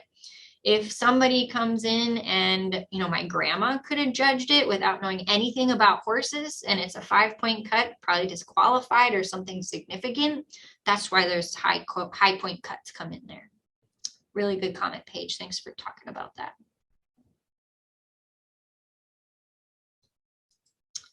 Score sheets, we talked about score sheets, and I put the link in there earlier, but I will put it in there in the chat box again, just so you guys have them right in front of you. Feel free to use those. Score sheets can easily be used at any time. And we encourage it, especially because, I would hope that, you think about when you talk about horse industry and careers, you can become a professionally carded judge like myself, and it is so much fun. I mean, who doesn't want to go fly to Denmark and Europe and go judge pretty horses on somebody else's dime? I mean, it is such a rewarding way to give back to the industry, and you get to go talk to youth and encourage them along the path. So definitely, drop that little seed, because we're always looking for judges, even yourselves as coaches, to move forward with your professional judges cards. Great explanation of cuts. Thank you, Breana, for putting that in there. So she just dropped a link in the chat box for some of that. Your youth may ask, what do the cuts mean? What does that mean? And if you're not familiar with it or how to explain it, that publication really did kind of lay it out nicely. So you can explain it to a youth of what that even means, especially when they hear, cuts of 1, 2, and 3, and I've had them spin around, look at me and go, what did that mean? I placed it wrong. Like, no, that's not what that means. That's how you figure your scores. So it's a really, really nice publication. Yes, thank you so much for saying that. So I am going to put some more links in there. I've already dropped some of these in the chat box, but you can certainly copy and paste them back to your self here too. Again, just lots of awesome resources. That first link again goes back to the Horse IQ. They are going to actually have a judging seminar here next month. I know that's a quick turnaround, but anybody's welcome. They host it every year, so if you can't make it this year, go to another year. They have them all over, actually. I know Colorado sometimes has one. I'm trying to develop one here in North Dakota. But there's always just some judges where you as a coach can go and learn more too. And Horse IQ, we already talked about that earlier. Fantastic resource for students. There is tons of different classes on there. And when I say classes, there's like an entire class from the World Show on how to judge horses. And so lots of opportunity to get eyes on horses from various different disciplines. Same with the American Quarter Horse University. Gets a little bit expensive, but again, great opportunity to dive into some really good courses. The Judging 101 and Judging Pro isn't just for livestock. They also have horse classes. We talked about that a little earlier. This halter is neat opportunity for coaches. That's halter stands for Horse Adult Learning Leader Training Educational Resource. It's a 4-level progressive series designed to help adult leaders and potential coaches. It's really awesome. Some professional carded judges are putting that together. Those of us from the e-extension and horse world have helped to kind of drive some of that forward. It's really cool. I would definitely check it out. And then, of course, the link that says Judging DVDs, it's that last link that I put in there, Judging DVDs, Find Resources on North Dakota 4-H page. When you go to my horse judging page and you go all the way down to resources, you'll see those links in there. So like Kansas State University has some judging DVDs, Horse Show Pattern does, National Horse Judges Team Coaches Association, you can buy some DVDs from there. Oklahoma State University has a really good Reasons DVD, really good. I would highly recommend purchasing that. It shows like like lower level reasons, and then it progressively gets better, showing you why and how that reason set progressively got better. And then judging the John Wolfe stuff, a little bit outdated, but still incredibly quality, especially for teams that are starting out with halter and some of the movement classes. He's got some really good material as well. And so those are on, I have those links, or if you Google them, it'll show up as well. Some more resources. This is what I was talking about earlier, some of the free stuff with the Horse IQ. It is on Horse IQ as well, but the game plan, if you Google and YouTube the game plan, or if you type in the judge's perspective, super awesome resources. They're right there to use. And again, have your kids watch them, tell them take notes on favorite terms that the judges use, and talk about it. You know, why'd you like that term? Let's keep it in the back pocket and we can use it later. Judges, the handbooks, the rule books, I tell you what, make the kids go in there and read about them. There's so much good stuff in those rule books under each discipline. Ranch horse, Western riding, it talks exactly what they're looking for. I feel like, so the competitive horse judging, the one up in the right corner for horse, the AQHA, that's free. Get it right off of a PDF. I don't know that it would print it. It's a couple pages long, but certainly can. I printed the whole thing. Yeah. I was gonna say, if you want it printed, they used to send it to you if you asked for free. Now it is just a PDF, but if you do want it, I have access to someone who can print it nicely like this. I do charge $5 because I get charged for the printing, but my sister works in a print shop, so I asked her to print me off some. If you do want a hard copy, you can contact me and I'll be happy to get you one. Well, I wish I would have known that earlier. And then the quarter horse one and even the paint horse, that's usually a digital copy as well. You can get a digital, yep, and you can call them and they'll send you one for free, especially if you tell them you're a 4-H club. They will send it all your, if you say, hey, I need 10 rule books, I promise you they will send you it right your way. Tell them you're a judging team, it's all yours. And so will also the Appaloosa. I got Appaloosa. What else did I? And I got the miniature horses too. I got stuff from there too.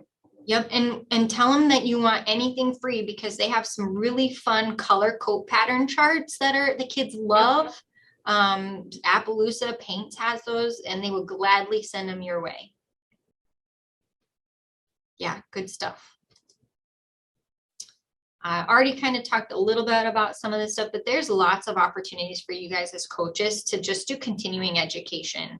I'm as a judge required to go every 3 years just to make sure that we are in tip-top shape, ready to judge for our season. So I encourage you as a coach to keep up on your knowledge as well, because things are constantly changing, rules are changing in the industry. And so just making sure that you're fresh and ready to go for your students. And kind of like Paige said, if you don't know, that's okay. There's plenty of people to lean into and ask to get those answers from. Let me see if I have, I did put the link in there already for the Horse IQ seminar. That's covering, it's a 3-day deal.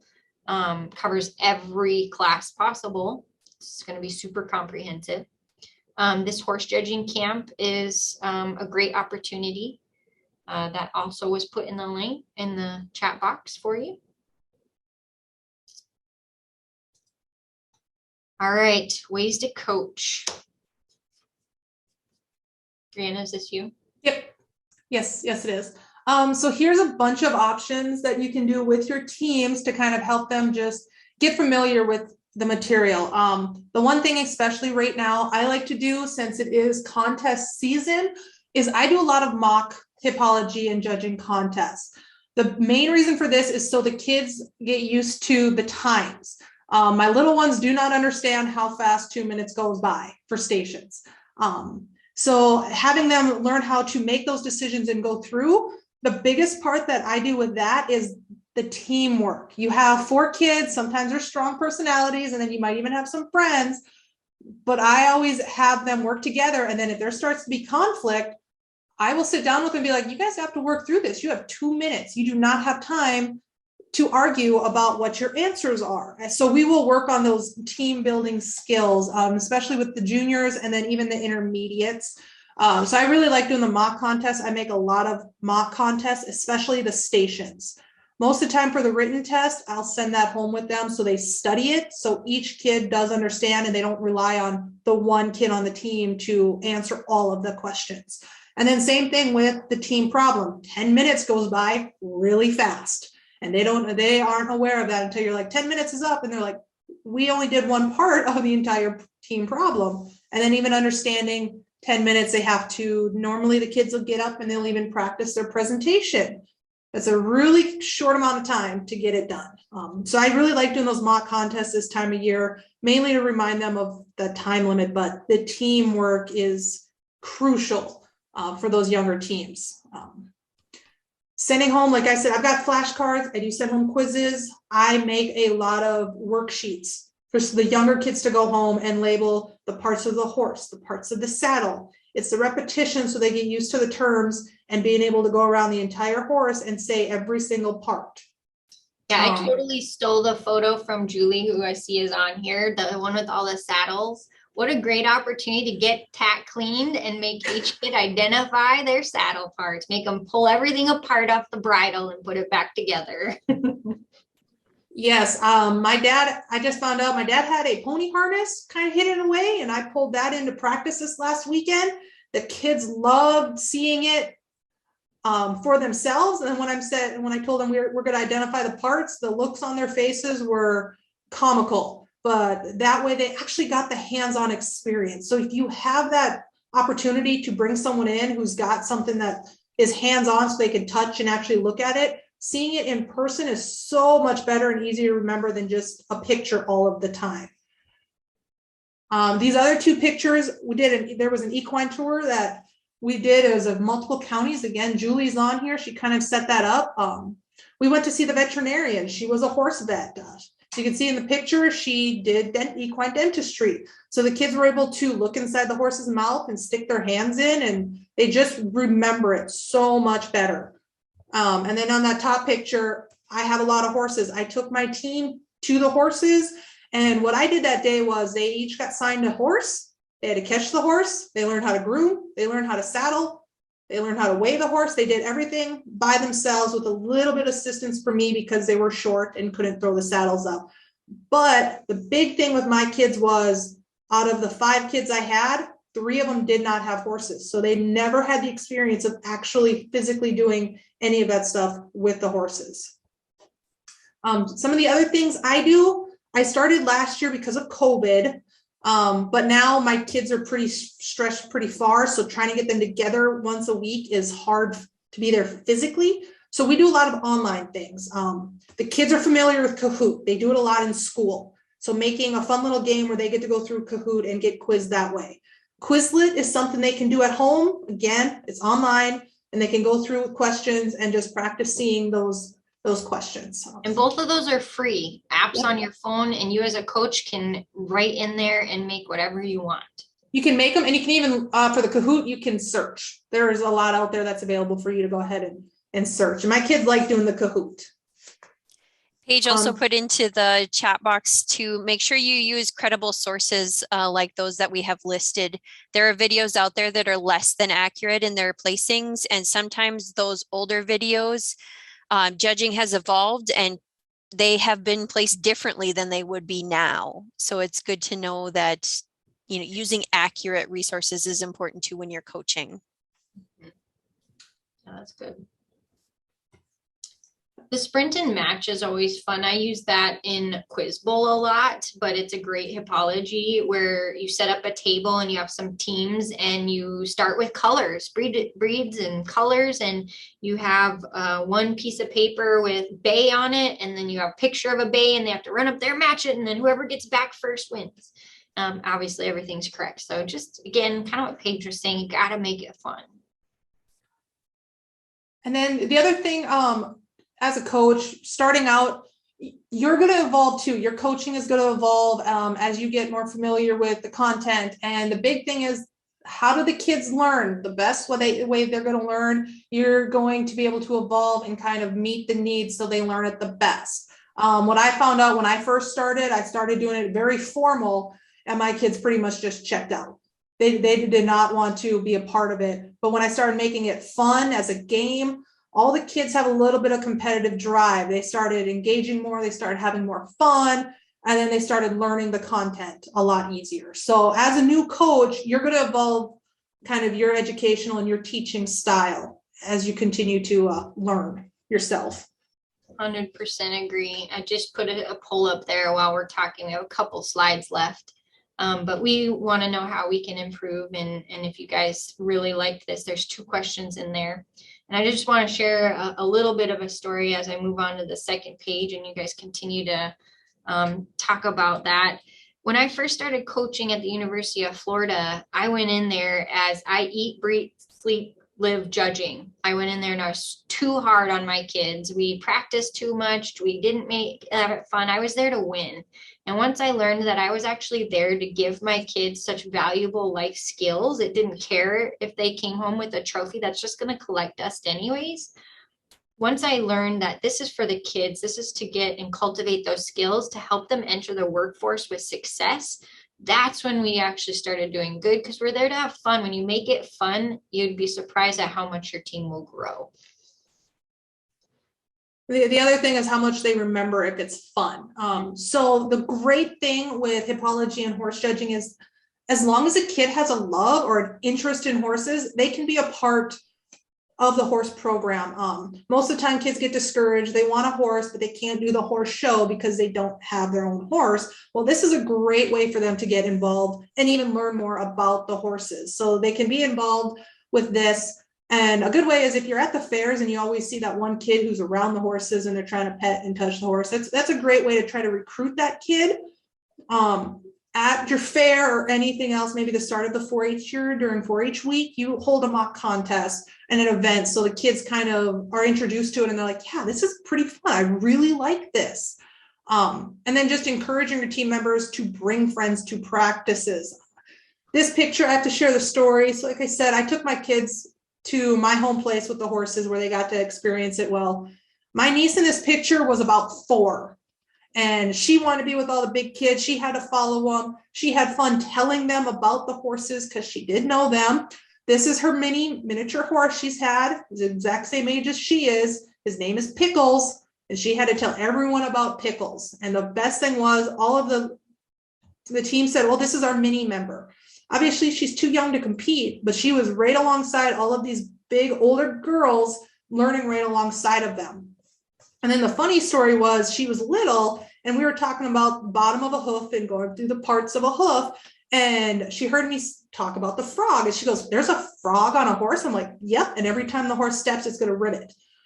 And she remembered that. So when she was about 5, she's around a farrier and she pointed to him and goes, that's the frog. And he stopped and looked at this 5-year-old and went, how did you know that? She does know it doesn't ribbit every time the horse steps though now. Because she is now about 9 and she is part of my hippology team. And she's the one who constantly bothers me of, when do we have practice? Do we get to practice now? Can we go learn more? And she started at a pretty young age and absolutely loved it. I'm going to mention to you too, after having kids and finding out that explaining something to them, it takes them 40 times of you explaining something to them before they get it. But if they get hands-on experience, that time is cut in half or less.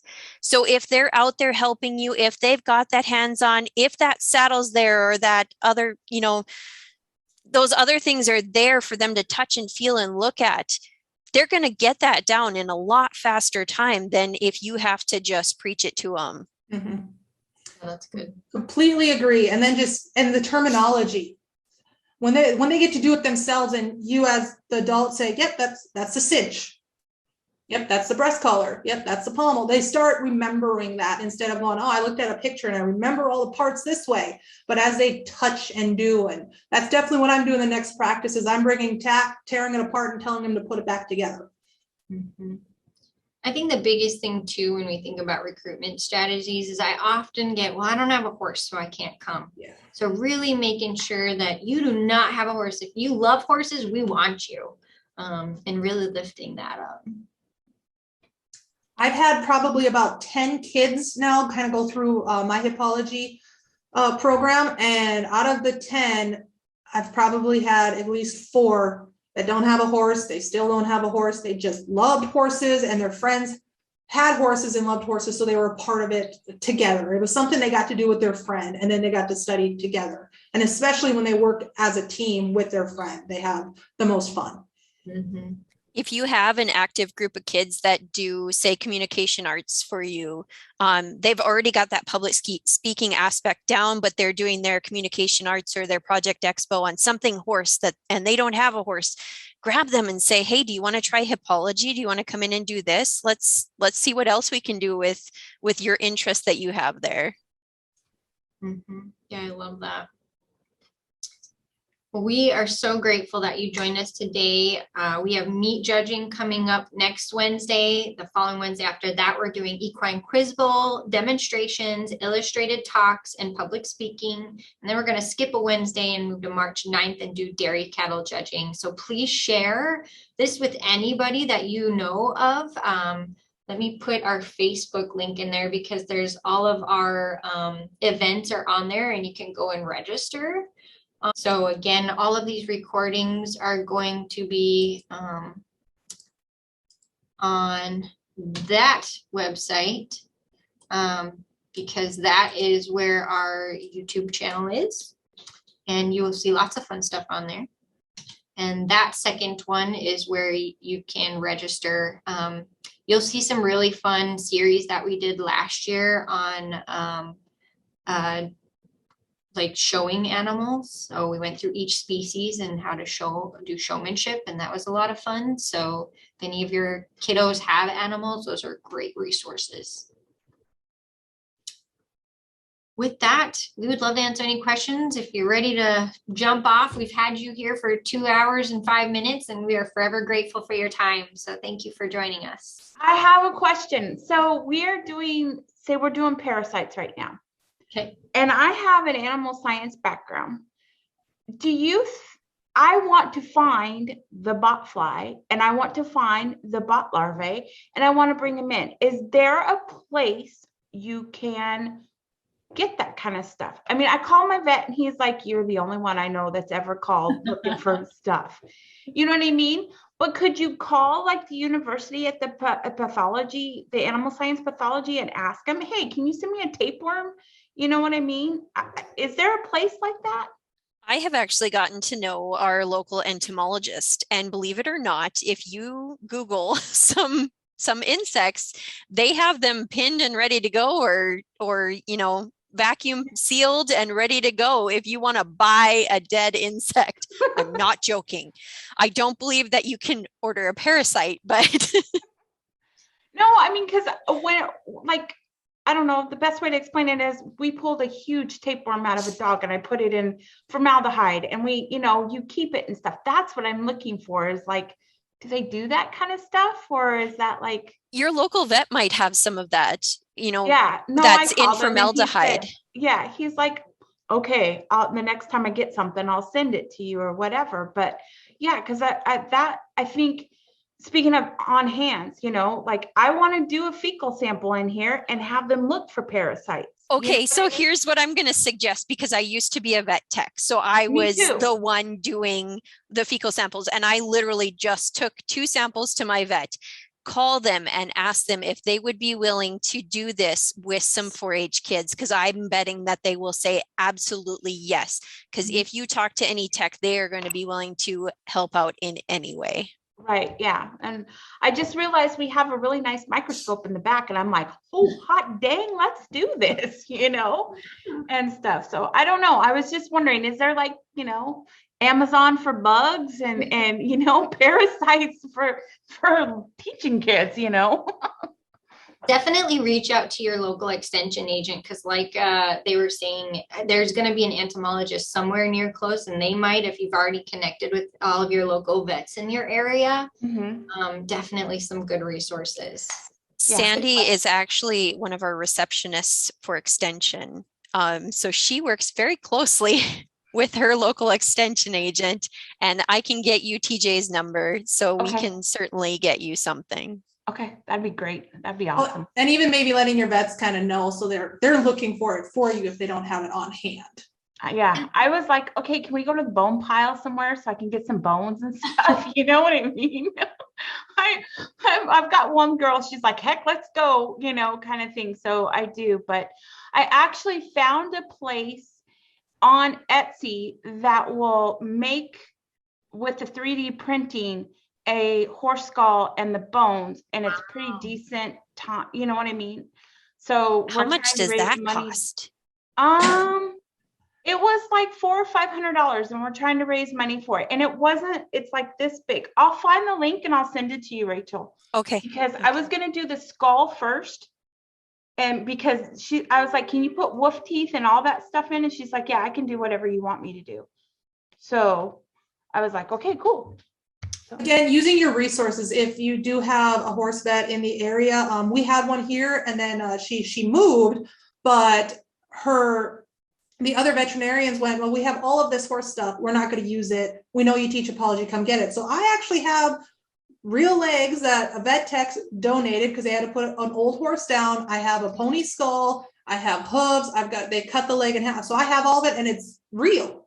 Mhm. So just letting them know that, and even, kind of being like, if someone would donate their horse, I would really appreciate this. And like the vet even mounted the legs. Leanne has seen it. It's really cool to kind of be able to, again, the kids get to see something real instead of just a picture. And yeah, They can sometimes touch it. I mean, he stripped tactile it. is The so vet important. stripped it with all the flesh. So there was no grossness and smell that comes with it. Well, and actually horsescience.com, I just put the link in there. Yeah, They actually have live foot with all of the musculature colored hinged hoofs that you can purchase. And it's all real. It's I don't know if they use placentation or freeze dry. Either way, it's all real. Really neat stuff. So it gets expensive a little bit, but totally worth it. As long as you keep them in a dry place, they last for quite a long time. Mhm. Well, thank you. Mm-hmm. It takes time, but you slowly start just accumulating all of this stuff. And it's kind of like, as by chance you walk by and went, hey, this would be really useful for my kids to see. And then you get it. Like this year, I got a link for horse.com, and their calendar this year is really great pictures of muscles and skeleton, of horse movements. And it's just one of those by chance. And I purchased it, and I was only $12 to get. But something good, again, for the kids to actually see. Like the books I got was kind of just by chance. I walked by and saw they were on sale, and it was something horse related that the kids could learn from. Mm-hmm. Kathy, did you have a question? I do. I was wondering, it's not so much on the stuff that was discussed today, but I have a problem finding or getting notified about contests around the state. Is there any talk about coming up with a central location for posting contests so that we're not scrambling last minute to get stuff out or get entered, that kind of thing? That's a really great question. We're still kind of trying to refine that. We try to encourage our extension professionals to make sure they're putting things on the extension calendar. But it's jumped around with the new website, and it's kind of hard to find. So everybody's kind of still learning that part of it. Ideally, what I'm trying to do, and I still haven't figured out how to do it yet, is to get on our open page of our Google Drive, a one-page sheet where everybody can add in where it fits, if it's June, if it's February, and put in their information. And so you could kind of scroll through it. But right now, unfortunately, we don't. It's all up to people sharing the content or the information they have. I wish there was something easier. And again, didn't you say you had kind of a schedule up on the Facebook page? If you have Facebook, if she's able to like the 4-H Animal Science page, that way you're able to get some of those things as well. As an agent, I have a lot of lists of volunteers. So once something comes up, I know my crop judging volunteers, I try and forward that on right away, or even just my main leaders to get it out to any of my club members. Yeah. Yep. Thanks. Thank you. Question. We're working on it, trying to get that streamlined because we know how important that is for you coaches.